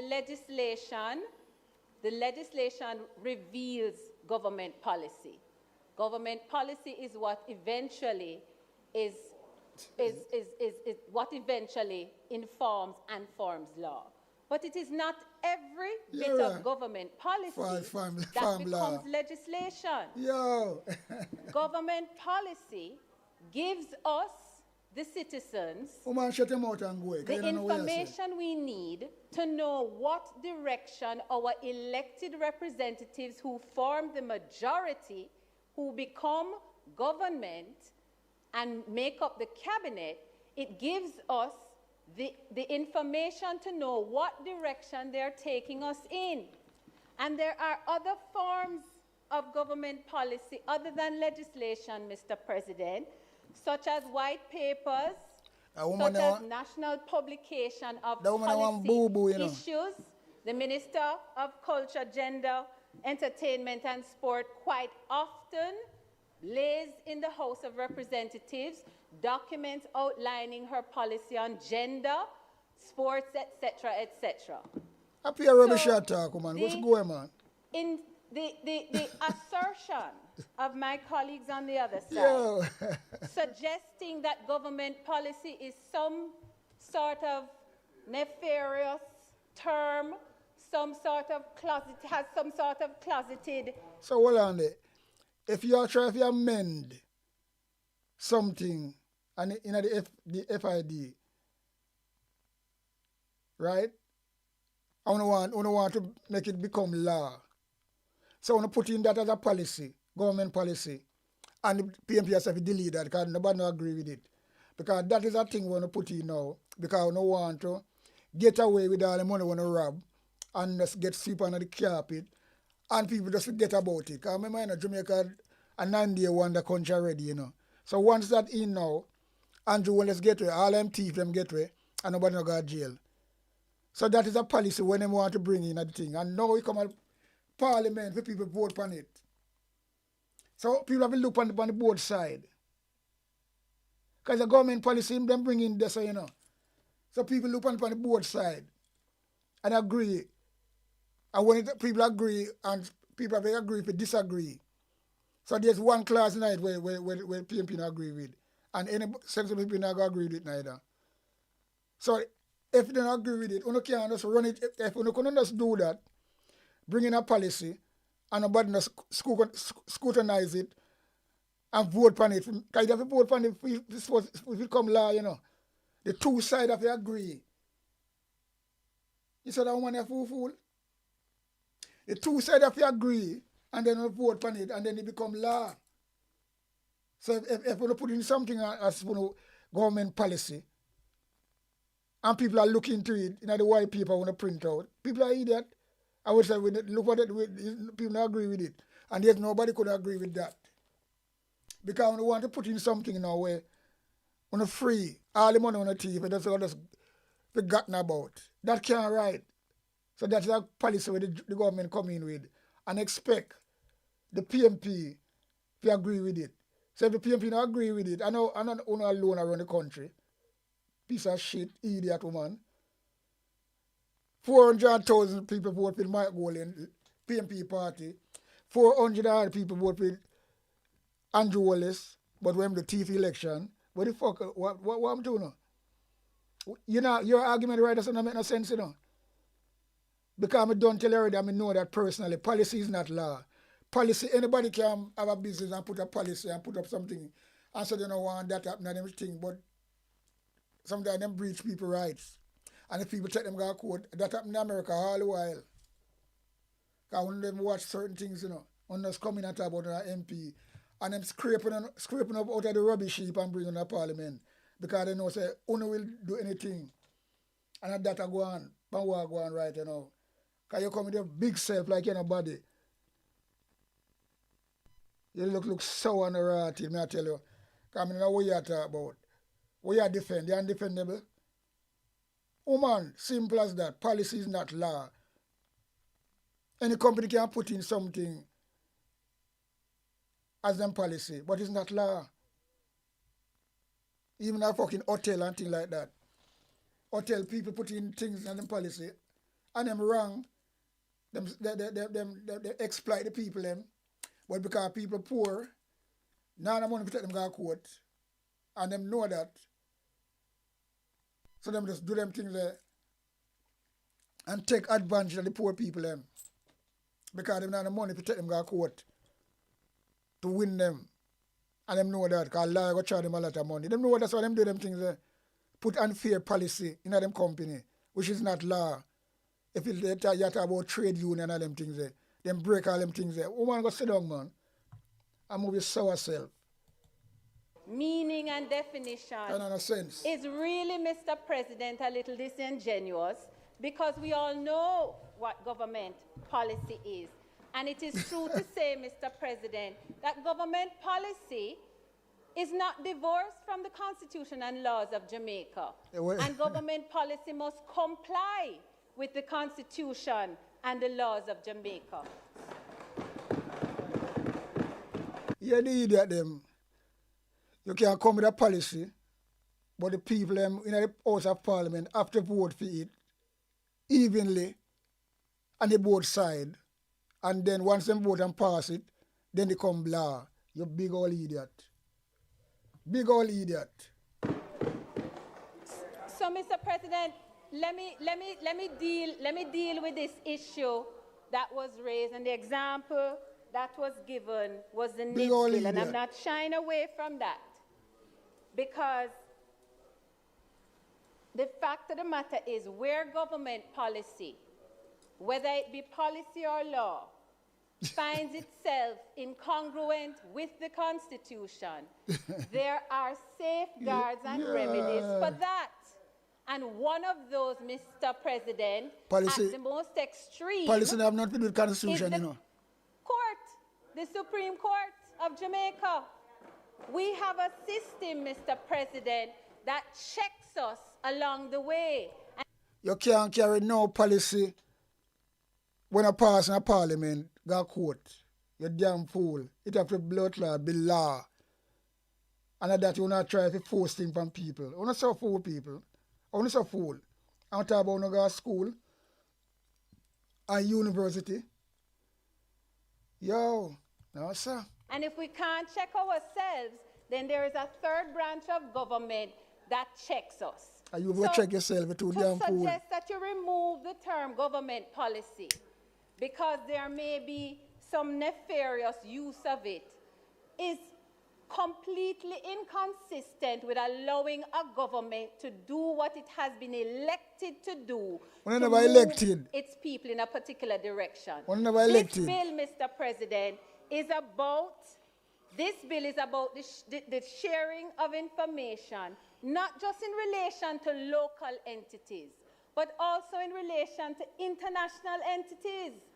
and how we share with international entities is not a feature of our Constitution. It is a feature of government policy, and government must have the ability to determine who we're going to be talking to abroad. I done some on this. No, sir. So, this clause, Mr. President, I think is important. I send them because it is not. Them saying if you come defend and defend the them. absence of it would suggest that all one would need to do in crafting a memorandum of understanding between the Chief Technical Director and a relevant party is to go look at the Constitution and laws and see where that memorandum of understanding complies or is consistent with it.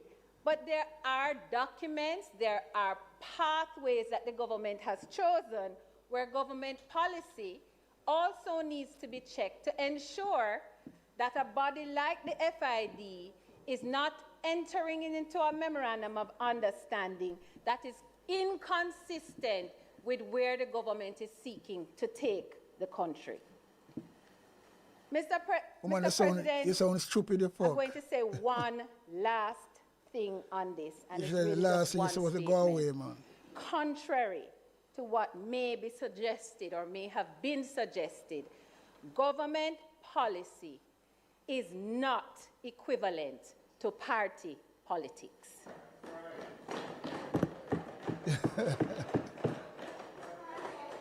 Mr. President, the financial investigation When I idiot, you know, brother. Them saying some dunce in the parliament, you know. Dunce you fuck. Dunce you fuck. Senator Tomlinson. If you could really come up in a government, the Prime Minister has come with policy, that means, well, and nobody no really check it or question it. And that they more happy do, you know. Well, if it couldn't happen that way there, then Labour Party no have them way, them not just gone clear. Because one thing me know about politics, and me no idiot to that. Can't bring them thing that blood like England Parliament. Policy that the people have to vote on it. Vote on it. And when it vote even and it pass, then it become law. But right now, the policy what them bring in and in that place of white paper now, we don't want to have none to do with it. So we don't know what she kill up herself and talk about. She's so fucking dunce. We don't know what them get her right. Yo, that one done Senate this, you know. Yeah, man. Senator Tomlinson. Done Senate. When you were speaking, nobody didn't interrupt you, you know. Yeah, you know, you're looking nastiness. Mr. President, if you would permit me to invite the Senate to look at the Principal Act, look at the objects of the Principal Act. Mr. President, at the heart of the objects of this Act, and I would permit me to read, objects of this Act is to establish a Department of Government with sufficient independence and authority to effectively deal with the multidimensional and complex problem of financial crime and confer upon it the responsibility to, and I'm going to read the last function here, exercise its functions with due regard for the rights you know, make no sense. Mr. President, no, it makes no sense. FID is not at large to interpret government policy or follow any government policy that could possibly, in the clouds of that, be inimical to its citizens. The FID must exercise its functions with due regard for its citizens. Mr. President, the issue was raised in the lower house, and if you permit me to transfer it here, although it hasn't been raised on that side this morning. And the reason is, Mr. President, because I'm not quite sure that it was answered in the House, and I would presume to support my colleague to respond to it here. The subsection 4 of clause 2, amending section 12, subsection 4 of the proposed section 12 at paragraph B says that the chief technical director, in recognizing his authorization to make a disclosure, must be satisfied of two things, one thing or two things. Two things. And the first is that the party has adequate confidentiality protocols to protect the information that is being shared with them. And the clause says, or in the case of a disclosure permitted, the information to be disclosed to the relevant party is required for the purposes of the party's functions. And I raise this, Mr. President, because the Leader of the Opposition made quite a bit about it elsewhere. But I think perhaps he had not sufficiently looked at subsection 2 of that clause, in which the chief technical director, in being empowered to share information either with a public body or with a foreign financial intelligence department, can do so, Mr. President, where the information is necessary to enable the division or the body or association of departments to exercise regulatory functions, including the conduct of civil, criminal, or administrative investigations and proceedings to enforce laws administered by the division, etc. In other words, Mr. President, so that I don't lose my countrymen and women in the maze of the legislation, the chief technical director must be satisfied that the party that they're sharing the information with either needs it for their either needs it because it's required by their functions, their regulatory functions, or it is required by their regulatory functions and they have sufficient confidentiality, safeguards. So in other words, he cannot decide to share the information simply because there are confidential safeguards in place if the information is not required by that body to carry out their functions. And so I wanted, Mr. President, the opportunity to clear that up. And Mr. President, before I take my seat, take a seat let long. me just Take a seat long time. I don't know if I want a caution because that sounds a little arrogant and that's not usually my way. Because you have your feelings. But you know, man, tell the truth, you go pick from English Mr. is Brown what now. I was taught in school. You don't talk no school. If you talk no school, you don't fucking know. Say policy is not fucking law. To have different kinds Or of taught in meaning, school. like dog. You know, you can be a dog as a pet and you can be a dog as in dog, my brother, apparently. What should I say? Relevance is not one of them. Relevance still means what relevance means. Don't see, you know. So, while I appreciate my Feeling she carry now. overlook Jealous. at the word relevance, it still means something related to, something important to. It still means that the matter must be contained in or annexed to. It still means that there cannot be a wide berth between the two issues for it to be relevant. So I caution us when we make statements that we're not redefining. In the same way we want to redefine government policy, we also want to redefine the meaning of relevance. Mr. President, it has the meaning the dictionary gave it. That hasn't changed. I want to also comment to my colleagues, and I heard my colleague, Senator Tomlinson's suggestion of an amendment to something about reasonable suspicion that a financial crime has been, and that was, I think, attached to his redefining of the word relevance. Mr. President, the FID is the Financial Investigations Division, a department of government. It is not a law enforcement agency. Well, that is supposed to be. They're supposed to go and arrest people, investigate and arrest. That happened in America, it happened in blood clot England. You know, see it. Them come in and them can order that arrest.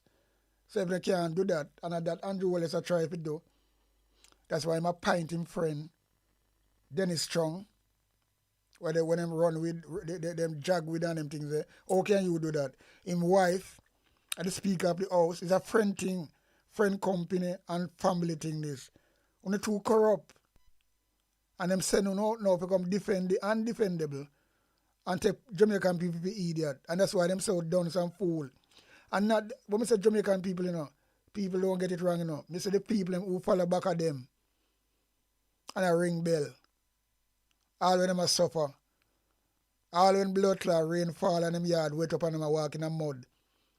And I have to take off them shoes at the doorway because if them step, them a people and I do them things there. But them are using up your ass lad, reach the top. And only they that support them.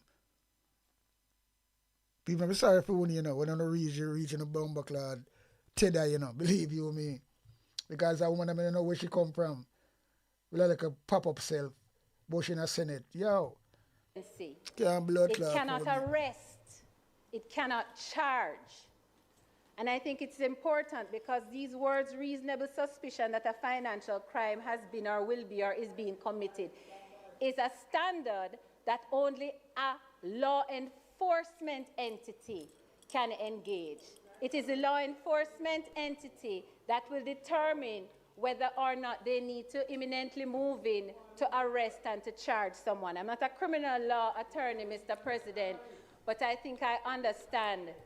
And that's why I come with this broken policy, because I want the people to jump and agree with it so they can get rid of it. So no, in time, all I want to go up, you know, if that ever pass, with the shit when I come with, that will be like a banana republic, red herring.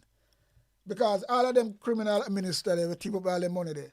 They will not get scotch-free, nobody not talk about it again. And she a come try to come support them thing there. It not gonna work, lady. So think again. You're gonna come with the sweet talking and your pretty talking. It now, you put one and one together, it don't make no sense. Because you really don't know what school you go, it's still, you know. Because sometimes one have to have some knowledge behind what I deal with. Because all you talk about policy and I go on a policy and law, and you not talk the right thing. But if it was the other way around, and the PMP was that, you know, come and blast it. But now when I try to cover it up, I know someone dip on the fucking receiving end. Yeah? Policy is not fucking law. Law is law and policy is policy. Get that in your ticket. Simple as that. 1, 2, 3. Yeah.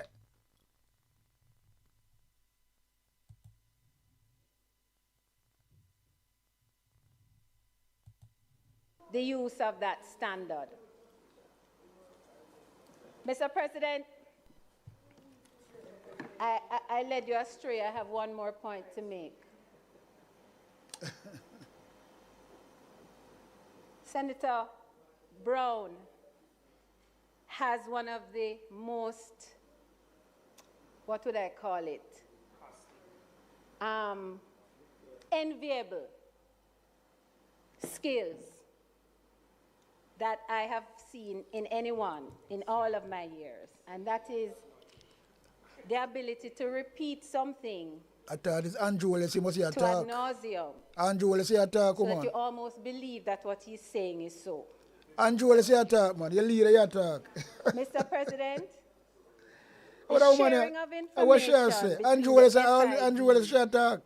and What any shall other body. Watch her. She look and like any a blood concern clad that wet could rat. arise there Look like a wet is rat. in no way connected to any example that Senator Brown wants to give about the Integrity Commission. Look like a And the big butu. example he's referring to, of course, is the referral of the Integrity Commission to a report. Referral You know, of like the the Integrity truth, you know. Commission of a Truth report burn them to the like FID. pepper. Mr. President, I maintained then, Truth I burn them like maintained pepper. yesterday, I maintain today, and I am going to maintain tomorrow. Who cares? That referral was contrary to the Integrity Commission's Act and should not have happened. Who cares? What you want the blood President, clot this say? bill is not a difficult bill to support. The More than removal difficult. of the minister to allow More than difficult. the FID independence and autonomy, Not gonna work. the inclusion of safeguards in terms of the Constitution and government policy, which the Chief Technical Director must be mindful of in entering into memoranda of understanding, the ability, Mr. President, to ensure that the party with whom the CTD is sharing information itself has certain safeguards in place. Mr. President, this bill fulfills the objects of the principal act Sit down, man, and that go the away. FID and the Chief Technical Director must be mindful of, and that is that it exercises its functions with due regard for the citizens of this great country. May it please you, Mr. President. Minister.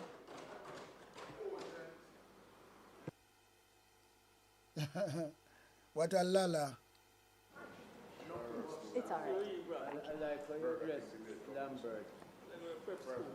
Thank you, Yeah, no? Mr. President. Like how you And, dress thank Lambert. you, Them so petty. to colleagues on both sides Like how for you dress their Lambert.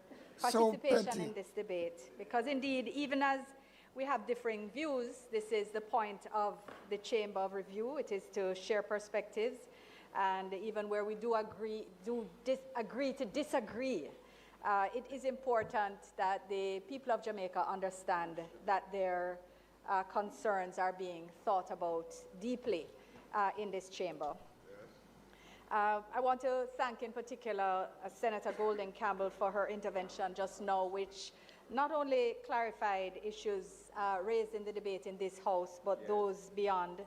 And She don't clarify to the nothing. listening public again. She and don't it helps clarify to nothing. Educate and expand perspectives. She just come make a where bag of matters have nice. not been met in When one it make no state, sense. that they're met in another. And She I just want come to make a thank her bag for of nice taking where the don't make time no sense. So to shut your do mouth. that research and to clarify the perspectives raised. Mr. President, just a couple points so as not to gild the lily or to maybe unduly prolong the debate. But I did want to respond to the express language that was used early in the debate on that side, and that was to say that the thought was expressed that the bill was not, and the inclusion of the reference to policy in particular, was not in accordance with democratic principles, including the separation of powers, and that they admitted the, in fact, partisan politics. I wanted to just expressly reject that perspective and to say that it reflects a complete misreading Who care of if the you language reject it? set out and the broader context of the bill. I want to make the point that policy, government policy, is at the heart of the efforts to make Jamaica compliant with international best practice, as found by the FATF international evaluations that have been carried out since 2015 and which we have been working on. Government policy allows for the agility to adopt international best practice where it has not yet been implemented here, but it is and would be consistent with the Constitution of Jamaica and the laws of Jamaica, And it is our efforts today which are seeking to expand that by removing ministerial constraint for the perception which it causes, not necessarily intervention, but the perception of possible intervention. So I want to make it quite clear, crystal clear, that what is being done here is to ensure that the widest and most effective guardrails of the Constitution of Jamaica and laws of Jamaica are being supplemented by policy insofar as they are required for the implementation of the purposes of the legislation, which is to allow for effective investigation of financial crimes, the hardening of our financial systems against illicit activity, the prevention of such crimes, and the provision for international collaboration. So everything that is being discussed is within that context and falls within that regime, Mr. President. So I want us to not have any misconception about that. A mindset that gives the perception that policy is an individual minister's, thought on a morning is almost the sense that's here. The fact that tribal politics was even raised, or partisan politics, ignores the reality that policy is at the very heart of democracy. When the people vote in a government, they vote them in on their policies. There's nothing partisan or tribal about having a policy. It is a part of the... There's like an idiot fool come again. Of course you have to have a policy. When you are fucking run an election and you call people gonna vote on policy. But you can't bring policy in a documents and wanna say, well, that a law. Then people are so controversial, I don't understand them, and fool, They make themselves look like an idiot. Because I'm talking something completely different now. Because if you go call an election, people want to know what your policy, what you going to do. I remember, when you talk about policy in an election and you deliver upon nothing. So you see, that alone, when you shouldn't go to prison for that alone, and you see that people was depending on policy. Look what policy when come with and now I'll know that one of them no rascal come through. So you see me try to show the policy when you move in a ras and go here, man, because no sense. You can bring in policy in election now. That is something what people do. Them have ideas, them call it policy. That is the policy when they want to do. Andrew Wallace policy, you could see people the door open and window. Where that gone? Where that do? Much people, man, just go away, man. Because I don't understand what you're chatting about. I even check people for idiot. The democratic process. It's at the very heart of it. And the fact that it is referenced. That is not relevant. We are talking about. With the Constitution, there is absolutely nothing to fear about that is not relevant. It's perhaps a mindset issue. What a fool Mr. President, people. I know you gave me some guidance earlier about the what a fool people. But I just want to make one small point. I want to thank Senator Bernard for raising the issue because it gives me the opportunity to state publicly that Jamaica's asset recovery regime and the FID is the ARA, is the Asset Recovery Authority in Jamaica. These are people in a government, and TV election in a government, And I'm going to try to amend a bill where they are ready to suit themselves. And them come with a policy and put in the bill. And it's supposed to be voted upon. And because the PNP have rejected certain clause and one particular point where they want to move that completely. And when they move that and that get voted and become law, what's going to happen?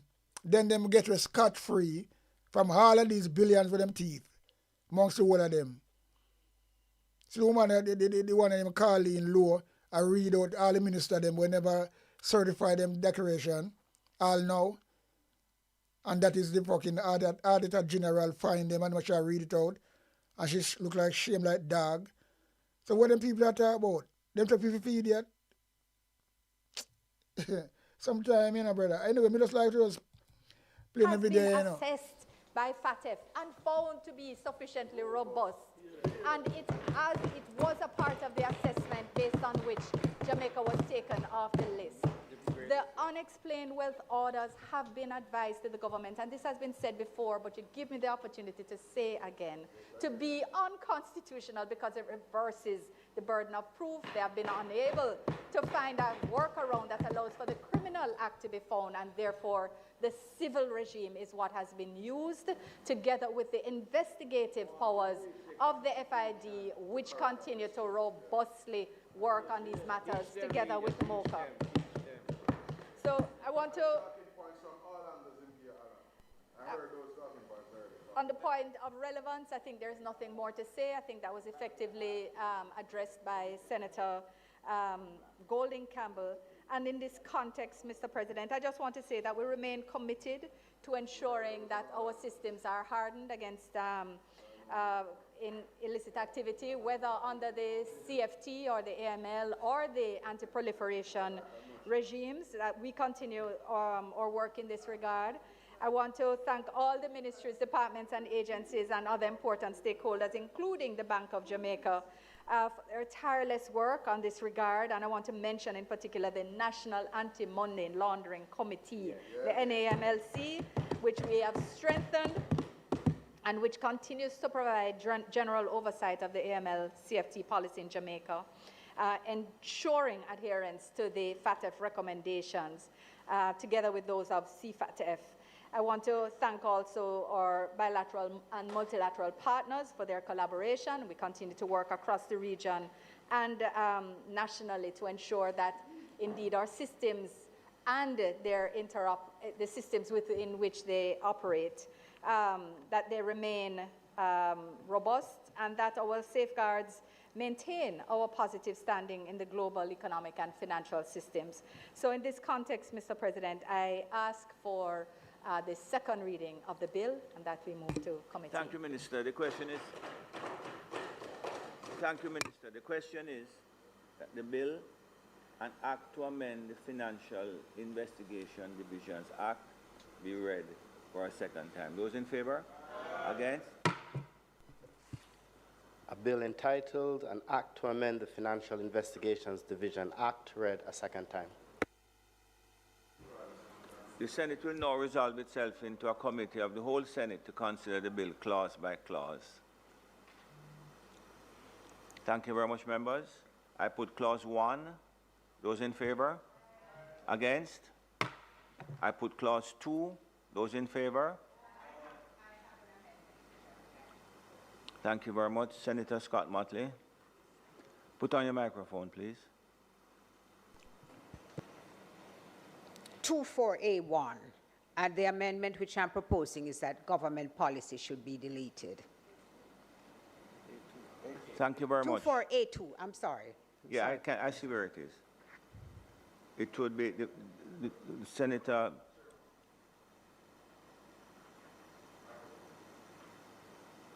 I'm putting the amendment, you know. I beg your pardon? I'm sorry, Senator. Thank you, Mr. President. Just to respond to say, Mr. Chairman, we note the proposal that has been made, but we think that the matter has been sufficiently expounded on in the debate, including the fact that the government believes that indeed its policy to actually implement these hardened financial systems are fundamental to the success of the bill, and therefore we will not be accepting the proposed amendment. Thank you very much. So, we'll give a shit the proposal from Senator Scott Motley is that section 2(4)(a)(2) be amended by the removal of the word or the phrase government policy.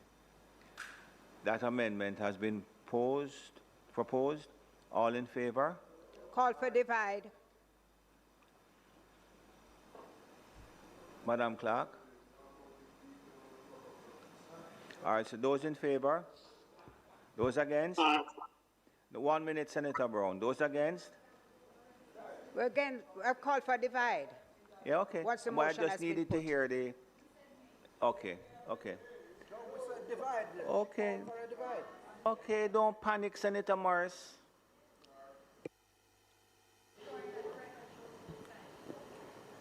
President, just to be clear, we're voting now on Senator Scott Mackley's motion, No, you which are is not to remove. You are not voting because you can't vote.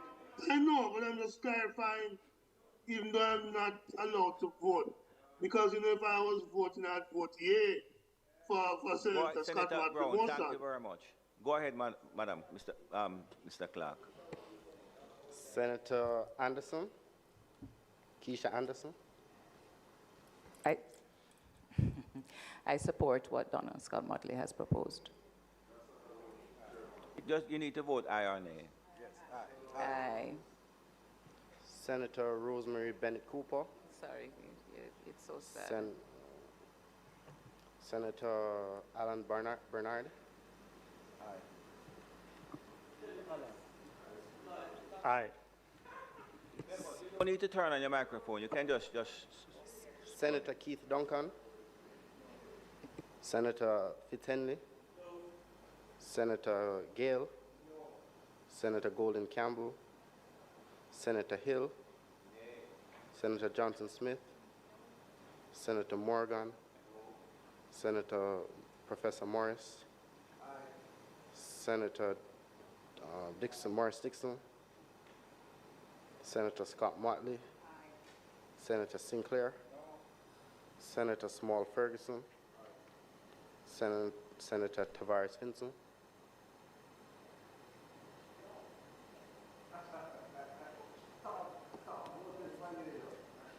Senator Dr. Thame. Senator Thompson. Senator Tomlinson.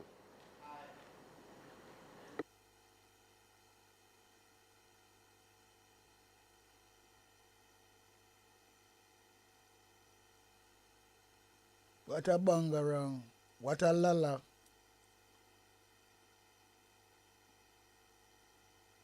All of the always want the thief for the fucking vote them, You can't trust them, Because they will try anything to sabotage the whole shit. No joke about it. Yeah. No joke about it, people. Very sad indeed. Thank you very much, members. I do report the result of the divide as follows. 7 ayes, 10 noes, 2 members absent, 1 online. So the noes, in fact, have it. So I now put the clause number 2. Those in favor? Against?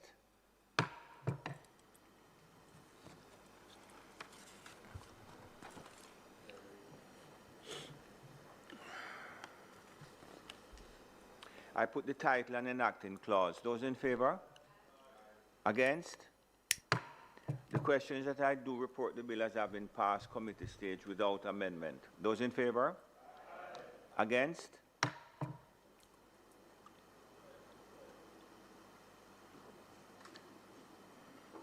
I do report the bill as having passed committee stage without amendment. Minister? I ask for third reading of the bill. The question is that the bill be read for a third time. Those in favor? Against? Mr. Clark? A bill entitled An Act to Amend the Financial Investigations Division Act, read for a third time and passed.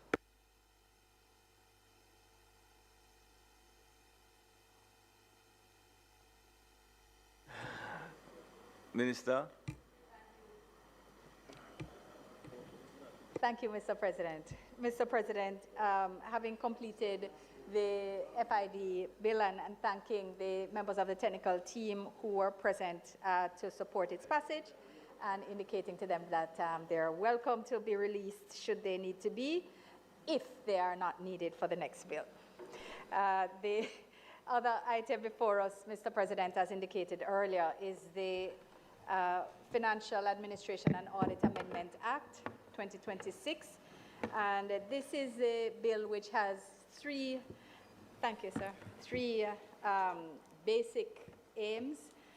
To remove the cap on the maximum amount that may be held in the National Natural Disaster Reserve Fund, the NNDRF, to cease mandatory annual transfers from the consolidated fund to the NNDRF once the balance is at or above 10 billion Jamaican dollars, and to remove Section 13A1A1, which makes provision for the transfer of $200 million from the consolidated fund to the NNDRF during the financial year 2023 to 24. Mr. President, by way of background, I remind that the NNDRF was established pursuant to the Financial Administration and Audit Amendment Act 2024.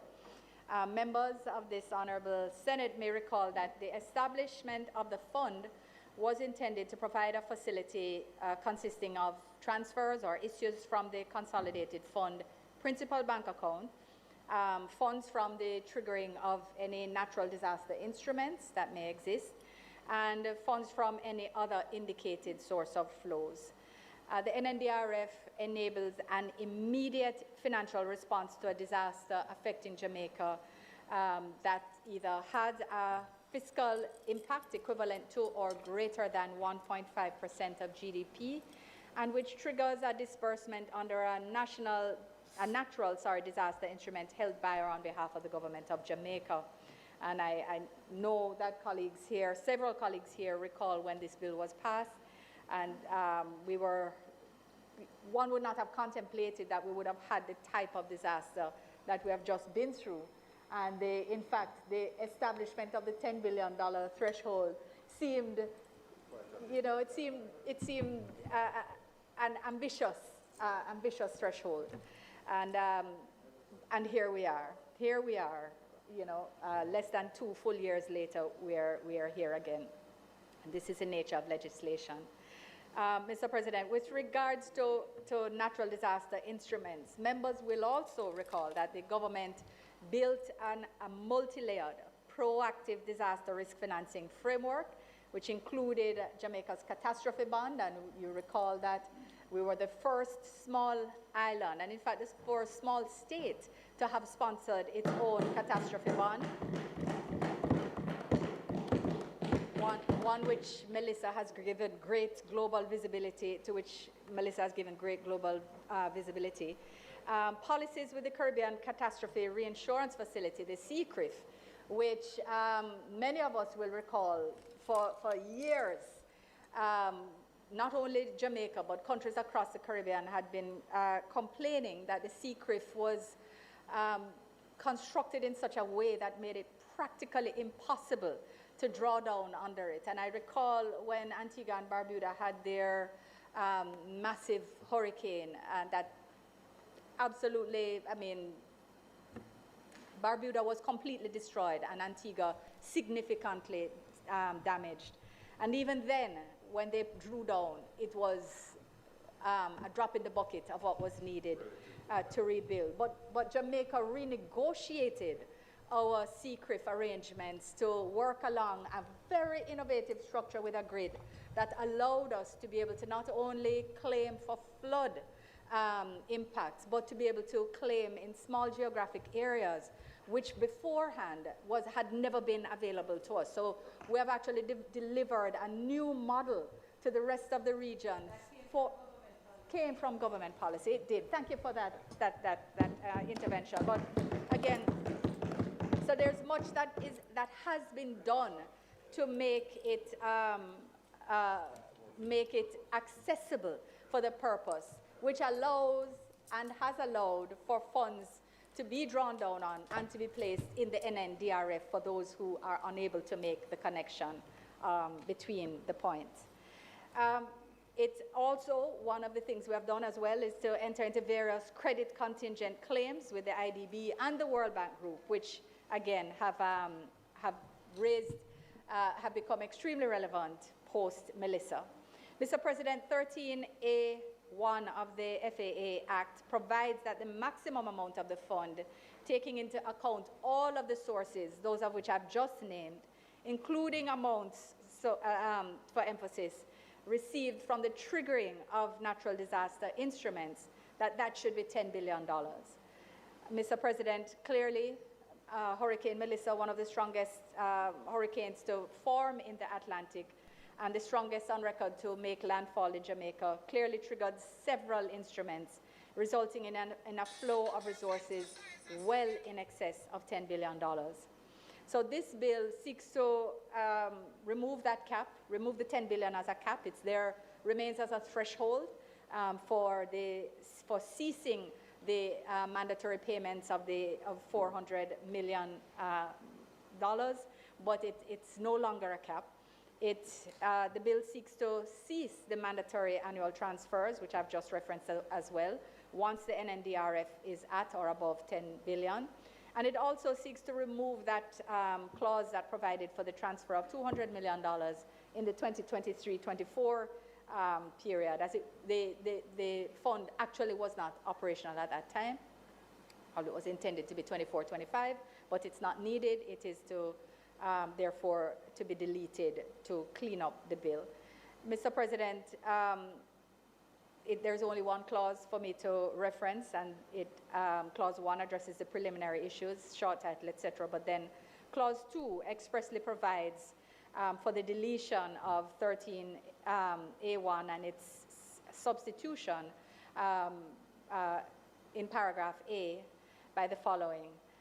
The words issues from the consolidated fund principal bank account of not less than, sorry, it's probably better for me to just read the full.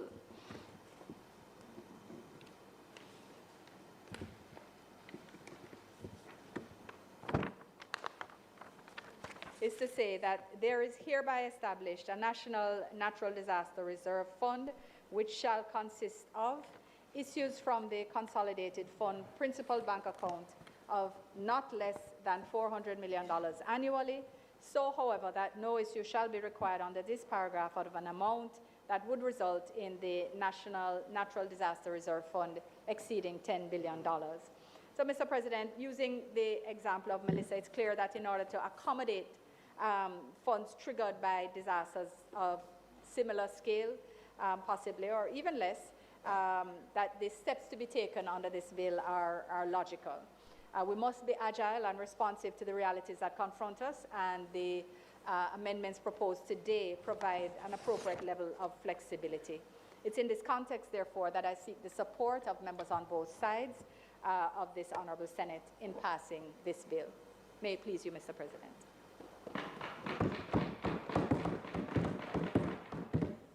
Thank you, Minister. Senator, Senator Ferguson.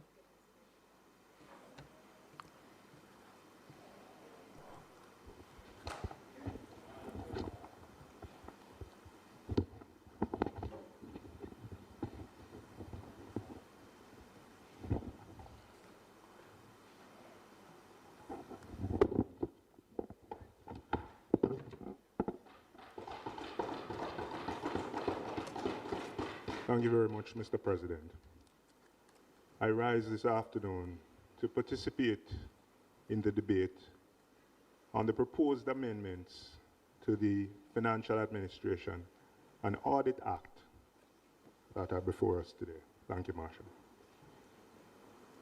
I do so fully conscious of the context in which these amendments are being brought to this Honourable Senate, and it doesn't escape my consciousness as well the continued lived realities facing many Jamaicans at this moment in the wake of the crisis that the Minister just mentioned, Hurricane Melissa. But I want to take us back a bit to really set the context in which these amendments are being proposed. Not so long ago, in June 2024, Hurricane Beryl affected Jamaica, causing widespread damage across the entire island, right? And in particular, several southern parishes faced the brunt of it.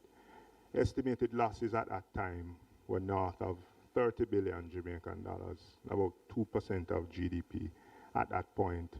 And it's the same story that we're facing today damage to critical infrastructure, disruption of lives and livelihood, agricultural output being halted, homes destroyed, tens of thousands of Jamaicans at that time being uprooted by the passage of Hurricane Beryl.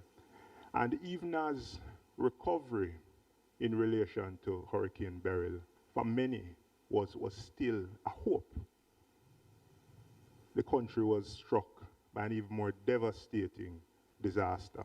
Right? On October 28th, as we know, Hurricane Melissa made direct landfall, and as the minister has said, broke all records with respect to devastation of events of that nature here in Jamaica. The losses were much greater. The initial estimates still stand at about $8.8 billion US, or 40% of GDP, at several times the size of Hurricane Beryl. And the externalities are still with us. The expected cost there is potentially north of $20 billion US in terms of loss of output. We're still struggling to recover in relation to key infrastructure. Utilities are still out of place, and entire communities remain displaced in the worst affected parishes. Mr. President, unfortunately, these two events, as devastating as they are not isolated shocks for Jamaica. They form part of a deeply troubling pattern, and it is the reality for us in this region. Of the more than 40 Category 5 hurricanes recorded in this region, in the Atlantic Basin, approximately 1/3 of them have occurred in the last decade. And it's telling a story. In fact, the 2025 Atlantic hurricane season equaled the number of Category 5 hurricanes that would have occurred in one single season. Again, telling a story. And the science is telling us plainly that these storms are becoming more intense, more destructive, and unfortunately, more frequent within our region. And Jamaica's vulnerability to these events are structural. It's based on where we're placed. We sit squarely in the hurricane belt. At the same time, we also sit along a very active earthquake fault system. I don't want us to forget that. And documented history of damaging seismic events is there. Right? So the combination, Mr. President, of these meteorological and geological risks place Jamaica among the more vulnerable small island developing states globally. Disasters for Jamaica are unfortunately not rare anymore. Right? They are a part of the reality that we have to plan for, and foremost when we look at the risks facing our nation. Several months after the passage of Hurricane Melissa, the truth is that the reality that many Jamaicans are facing is in stark contrast to some of the pronouncements from the government and the congratulatory tone in relation to the pace and significance of the recovery. Beyond the press releases and the communication, the reality on the ground tells a very different story. There are families, Mr. President, who remain without a permanent roof over their heads. There are children, Mr. President, whose education has been halted by this crisis. There are people who have no access to basic amenities, potable water, electricity, public services. Many Jamaicans, Mr. President, are speaking in their own words and saying that they have not yet felt the arm of recovery extended to them from the state in a meaningful way. Right? It's against this backdrop, Mr. President, that while we welcome the removal of the cap, which is a matter of practical fact by virtue of events past, the release of funds in excess of the $10 billion. We believe, Mr. President, that it's disappointing that we have not taken this opportunity to become more constructive in relation to this fund in the face of the realities that we have just experienced. Mr. President, at a time when recovery in relation to our latest crisis is far from complete, the vulnerability that we suffer is most visible by virtue of what has happened. And the risks that we're facing seem to be escalating as opposed to diminishing. I believe, Mr. President, that we're missing the mark with respect to the extent of the amendment before us today, and we could become much more progressive in safeguarding the people of Jamaica from this mounting risk. Mr. President, while the amendment does not prevent the fund from going beyond the $10 billion, it in fact allows it, there is an important change, Mr. President, that I'd like to encourage the government to re-examine. And that is, once the threshold is reached, the government relieves itself from the obligation to continue contributing to the fund from the consolidated fund. That distinction, Mr. President, matters in our view, because it goes to the heart of the state's responsibility to the people of Jamaica in relation to defending against this risk. As the minister said, this allows for the fastest, most immediate, and most certain response under circumstances of crisis of this nature. Mr. President, in the real world of public finance, optionality, really, when it comes to funding, is rarely a neutral thing. Right? Where contributions of any nature are no longer mandatory, they become the subject of annual budget pressures, competing priorities, and political discretion. Experience tells us that in such circumstances, allocations are often deferred, diluted, or in many instances, omitted altogether. The effect is a shift away from some sort of rule-based discipline and framework which has served us well. We recently had a conversation about the fiscal rules, towards discretion. And in doing so, Mr. President, the government weakens the anchor that gives this fund credibility as a tool designed to protect Jamaican lives and livelihoods in the face of a crisis. The concern, Mr. President, is heightened when the threshold itself is considered against recent experience. The minister described the $10 billion at the time as being ambitious, but we have seen, Mr. President, that $10 billion, while it may sound substantial in isolation, it is modest when measured against the scale of the losses that Jamaican families and communities have experienced in the most recent crises I referenced before. In that context, Mr. President, allowing the state to step back from the mandatory contributions contemplated initially by the framework, it appears ill-timed, right, given what we have recently faced. And it leaves ordinary Jamaicans exposed, right, to benefiting less than they would have otherwise. Mr. President, it's not also sufficient, in our view, to suggest that there are other funding sources that can compensate for the withdrawal of mandatory contributions to this fund. The insurance arrangements and catastrophe bonds and contingent credit lines all have a very important role to play in a layered disaster risk management framework, but they are not the same as this fund. Right? They play a different role. Insurance depends on triggers, and we saw the experience in Hurricane Beryl, where there was no trigger. Credit lines increase the public debt.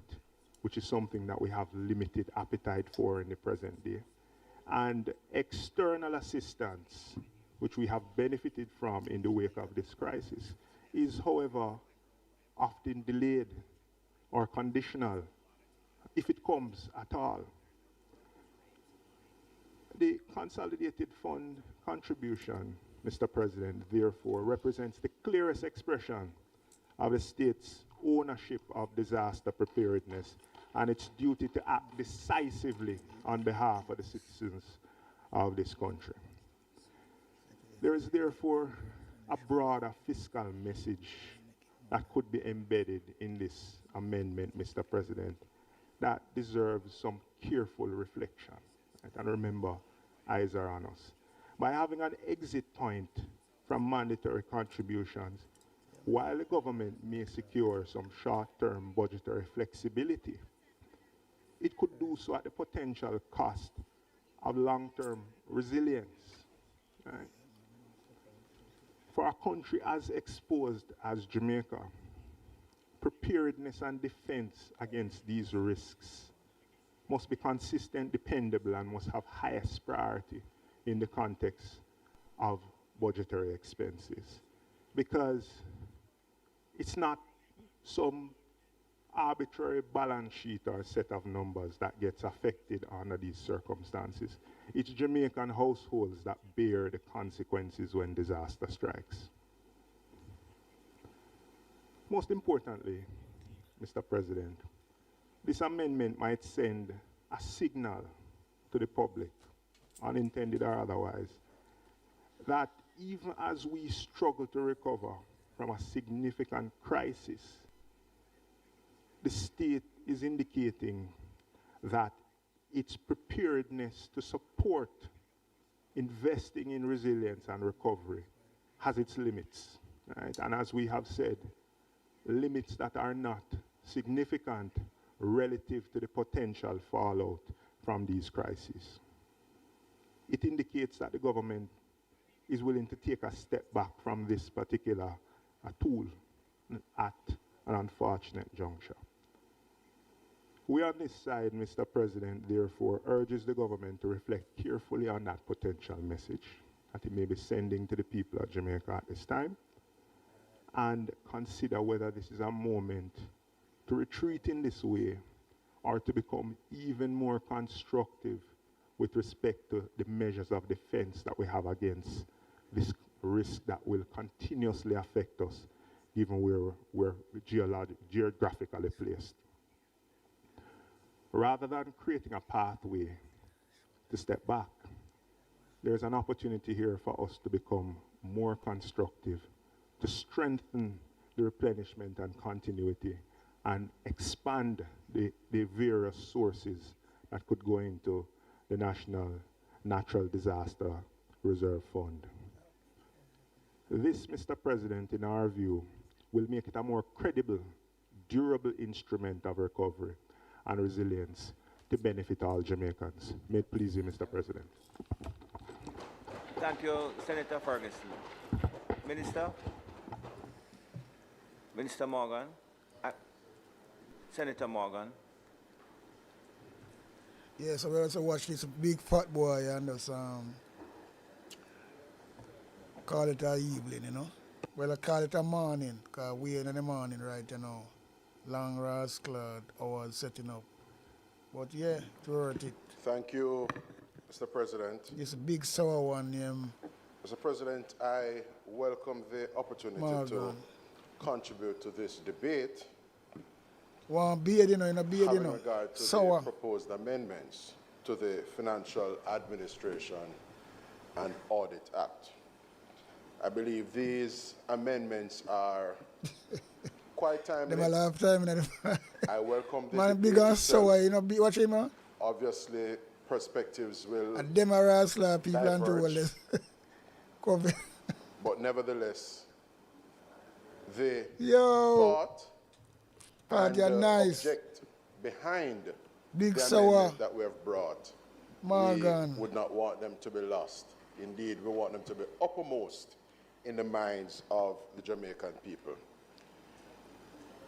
There's no denying Mr. President, that as a small island developing state, situated where we are situated, near fault line, in a zone that sees serious storms from time to time, and having regard to the sheer reality that is climate change and I believe in climate change. Adverse weather events, it's not so much a matter of if, but more so when. Yeah. So it is incumbent on a responsible government, Mr. President, to continue to focus attention on getting its affairs and indeed its house in order so as to better withstand and to more effectively respond to exogenous shocks. As the senator opposite mentioned just now, it is true that adverse weather events, particularly strong storms, or I dare say hurricanes, are becoming increasingly intense, quite devastating in terms of impact and the sheer damage that they occasion. They are becoming increasingly unpredictable, and they're also more frequent, and as the Prime Minister likes to observe, they overlap. So in a time gone by, an adverse weather event would be a 1 in a 20-year phenomenon. It's not quite so these days. You may even have the situation of impact in the same Atlantic hurricane season. I wish to commend the administration, Mr. President, for its practicality, its pragmatism, and foresight in devising our National Natural Disaster Reserve Fund. Very, very important, Mr. President, because at the heart of putting in place, separate and apart from CRIF, which was always a facility, and separate and apart from even budgetary contingencies, having a discrete and dedicated fund insofar as the National Natural Disaster Reserve Fund helps to put the country in a position where in a more sustainable, in a more certain and responsive way, the government can respond to the vagaries of adverse weather events, such as Hurricane Beryl, or even in the more recent instance, the passage of Hurricane Melissa. And so, there is a robust framework in place, I would submit and contend. This robust regime entails such things as espoused earlier as the CRIF, the catastrophe bond would have been a part of the architecture, the NNDRF, and other financial solutions. Those with the World Bank and the Inter-American Development Bank come to mind readily. But in the main, these provisions put us in a position, Mr. President, to be fiscally resilient and demonstrably so. And we have seen it in relation to response to Beryl and more recently in response to the passage of Hurricane Melissa. Mr. President,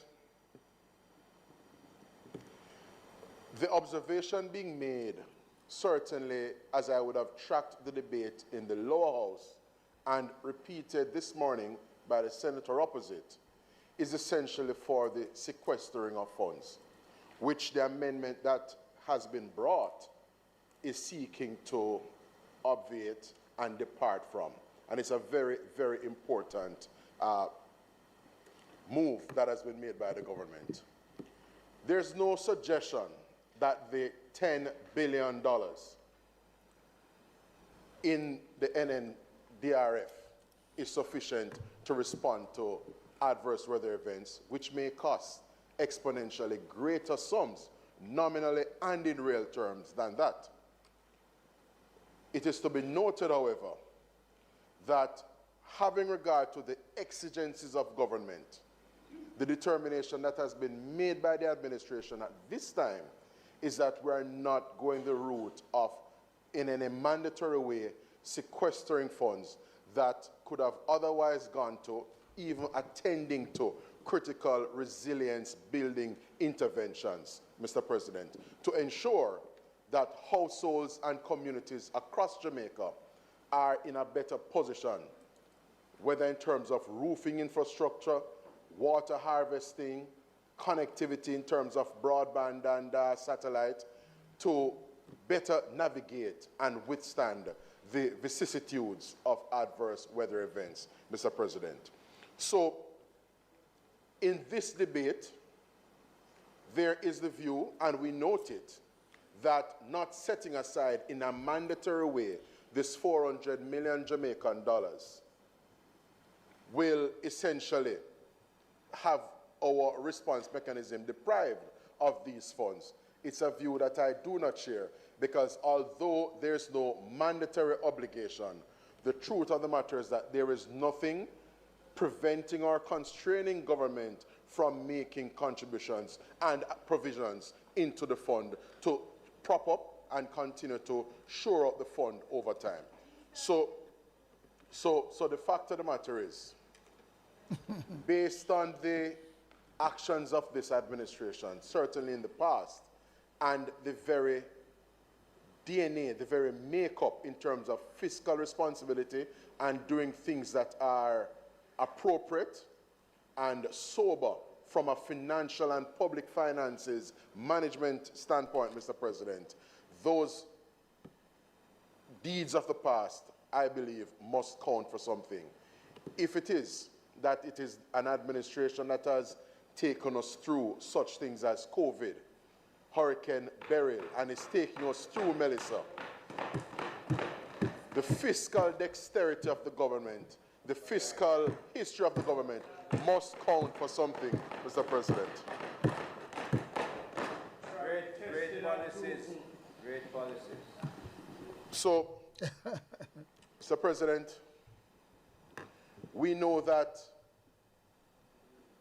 at any budget season, in any budget season, when determinations are being made about the priorities, the fiscal priorities of the government of Jamaica, we have competing interests, we have competing obligations, and competing priorities even.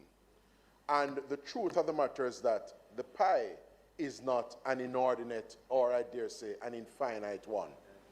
And therefore, the determination that has been made by the government is that as opposed to having funds being placed in an obligatory way in terms of being sequestered or set aside in a discrete way in the way it had been based on the previous regime that was in place, the one we're seeking to effect an amendment to, it will afford and accord the government greater degrees of fiscal latitude and dynamism to make determinations that will suit and serve the interests of the people of Jamaica at various points in time vis-a-vis the management of public finances. What does that look like, Mr. President, in real terms? When we speak about the national budget, and if you even contemplate nominally 400 million Jamaican dollars, you're speaking of resources that could help the most vulnerable among us, for example, in relation to the PATH program. We have seen images across social media and indeed in traditional media as to how constituents across Jamaica have clamored for the 20,000 Jamaican dollars per green tie that program. A light it blue. Speaks to foresight like on the a part of borrow government, because we are unequivocal on this side, Mr. President, that all in white shirt color black share in the burden of taking us to where we have been in terms of fiscal recovery and fiscal resilience as a country. And inasmuch as Jamaicans were called upon individually and collectively to take us to where we have been these past 10 years in relation to a better position from a fiscal standpoint. The people of Jamaica, those who are not captured on path, those who are not on the social pension or are not being provided for in any other window being made available by government, they too, Mr. President, must benefit from the dividends of our heavy lifting over the years as a country.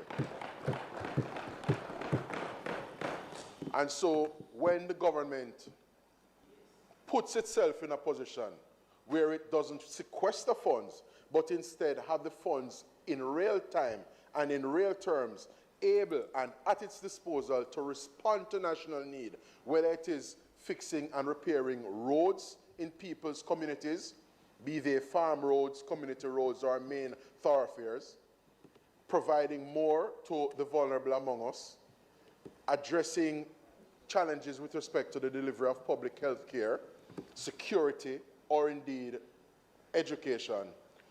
These resources and the fiscal dynamism that the non-sequestering of funds affords government puts the people of Jamaica in a position to be well served. So we do not see the amendment that we're bringing as something that is inimical to the broader interests of the people of Jamaica. A key point to appreciate here, Mr. President, is that the members opposite will seek to isolate and bring into sharp focus the 400 million Jamaican dollars that will no longer be going to. Well, not that they won't be going to, but there's no obligation, there's no mandatory directive in relation to the 400 million. But as opposed to isolating and focusing on that particular aspect, Mr. President, it is to be noted that you have to look at our regime in an aggregate way, in a composite manner, because all of the different windows, when taken together, would suggest to us that Jamaica in 2026, as it was in 2025, is in a place that is far better relative to where we were years ago or even decades ago in terms of fiscal resilience and our capacity to withstand. From a wherewithal standpoint, we're in a better place, Mr. President. And therefore, I commend our former finance minister and the administration of which he was a part in relation to taking out that catastrophic bond with the World Bank, Mr. President. So where the money there? Very important. Where are the fucking money? It is also important to note that even while we have this NNDRF in place, that from time to time you will also have the government entering into agreements and arrangements that will serve to prop up and shore up our disaster risk financing efforts, our framework altogether. So those developments too must count for something. Mr. President, there are persons who, by virtue of their own fiscal fortunes, do not readily appreciate what the consolidated fund does, particularly for the most vulnerable among us.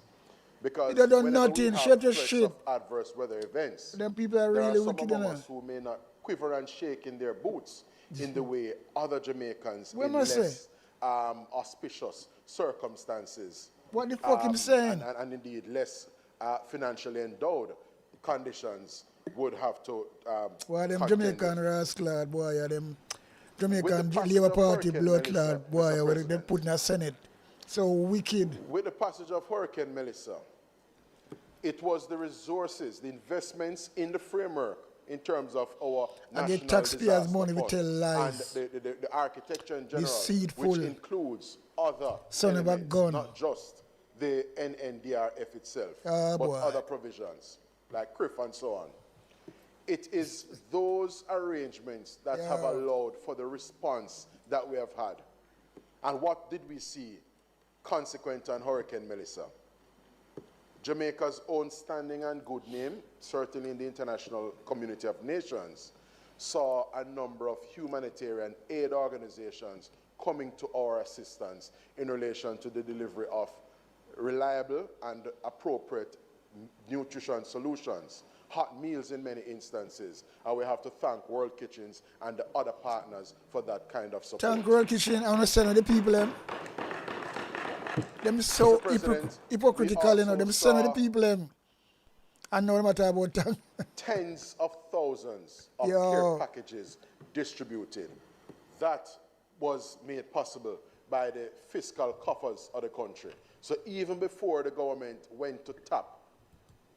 If they never send back the people, you know, them not still help the people at Jamaica, you know.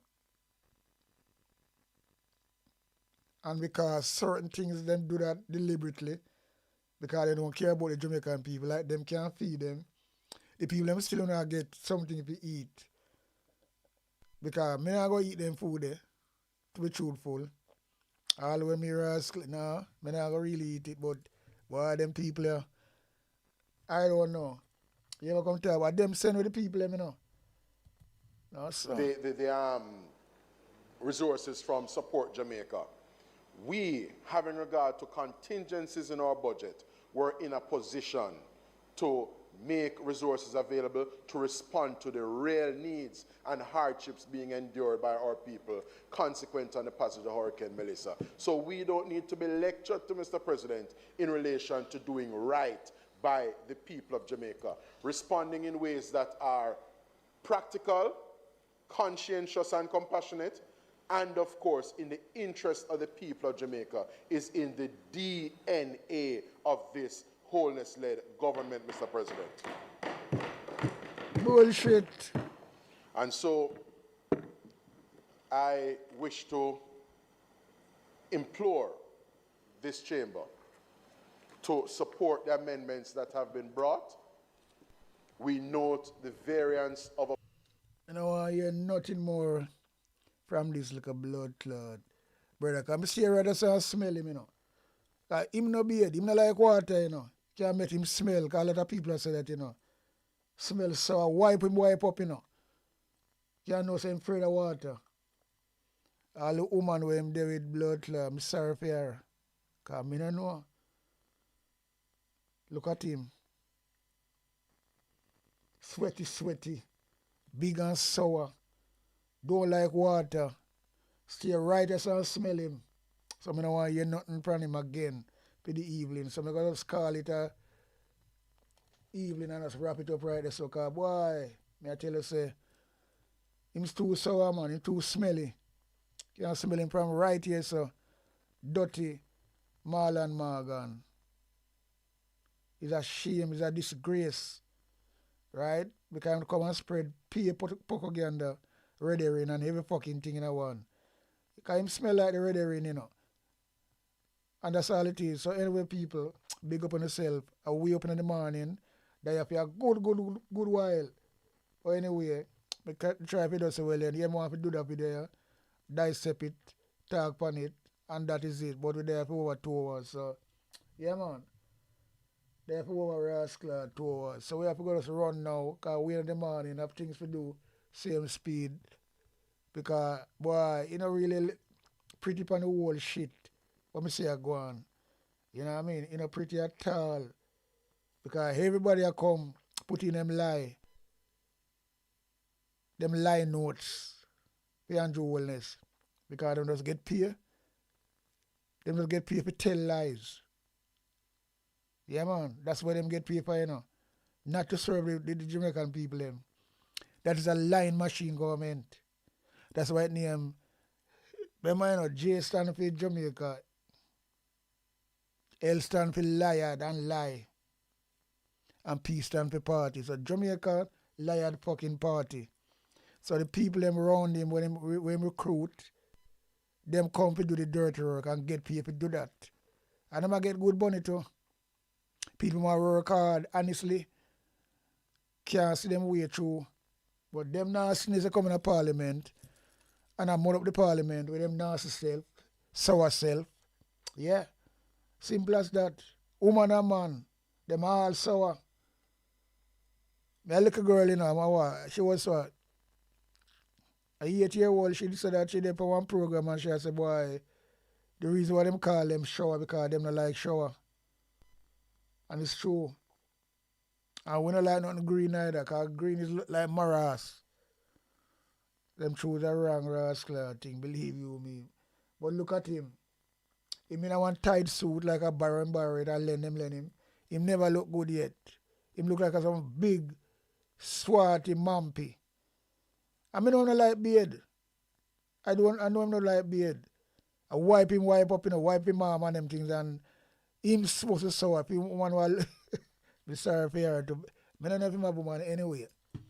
Because him in one company and the party where me in a full up of muddy people still. It's a muddy party, left, right, and center. So it don't matter what you them going to say and what them going to talk about. That's how it go. But the writer, so, and I can smell him. Big, dirty Marlon Morgan. He's a disgrace. Look at him. But then again, Bible say you have to get your food in a desperate places, Because him can't find nothing better to do. Because him run Andrew Wallace and Juliet Wallace from day one, And now him get him partner draw. Become tell lie.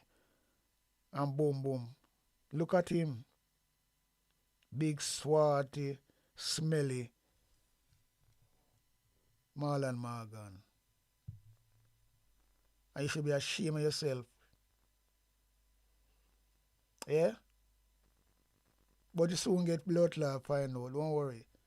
And that is the facts. You soon get find out, you soon get call out. No matter what you try. You know blood clot escape.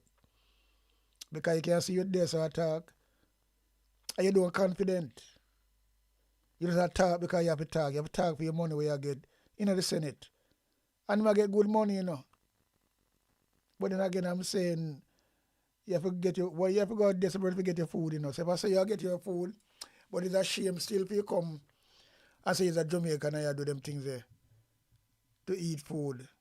And you're not a dunce lad. You have some clarity about you when you come to you're not too dunce, but you choose to do this. So you're not better than them. It's a corruption, blood clot entity as well. Yeah. Big, sour corruption entity. You, Marlon Morgan. Anyway, at this time I leave it for the night. Big up on yourself, each and every one. Big up on yourself, people. Yeah, man, we are out there for a long, long time. And we need to really, because right now, we up in the morning now, So that's how it goes. So we're out and running, out and gunning, out. A big sound up here, big tune. Ja oli Emmanuel I boy. Ja Gideon I'm a Gideon. The Gideon I'm a Gideon. The Gideon I'm a Gideon. Well, Gideon go busting out them head again. So much oppression put people face right now. Them crying out for freedom. Them crying out for free speech. Then said them want to stand up like them black liberators, like Malcolm X and Martin Luther. And the ancient monarchy will come pave the way, sir. Free up black people from me tear down them fence, yeah. Gideon, I'm a Gideon. The Gideon, I'm a Gideon. The Gideon, I'm a Gideon. Well, the Gideon go busting out them head. I listen, I the power of the Trinity. Give us the teaching of His Majesty. And we know war, not devil philosophy. Not until level for man's skin is abnormal, significant well to the color of his eye. Remember all the war long in 1935. This is Sticky Stucky Sweet TV with Keith Gargan. Good, healthy food with the X Factor. So give it a like, share, subscribe, and touch up that notification bell. And that is it. Look at that. On Sticky Stucky TV. If your finger is not sticky, subscribe. But if your finger sticky, do not subscribe on Sticky Stucky TV.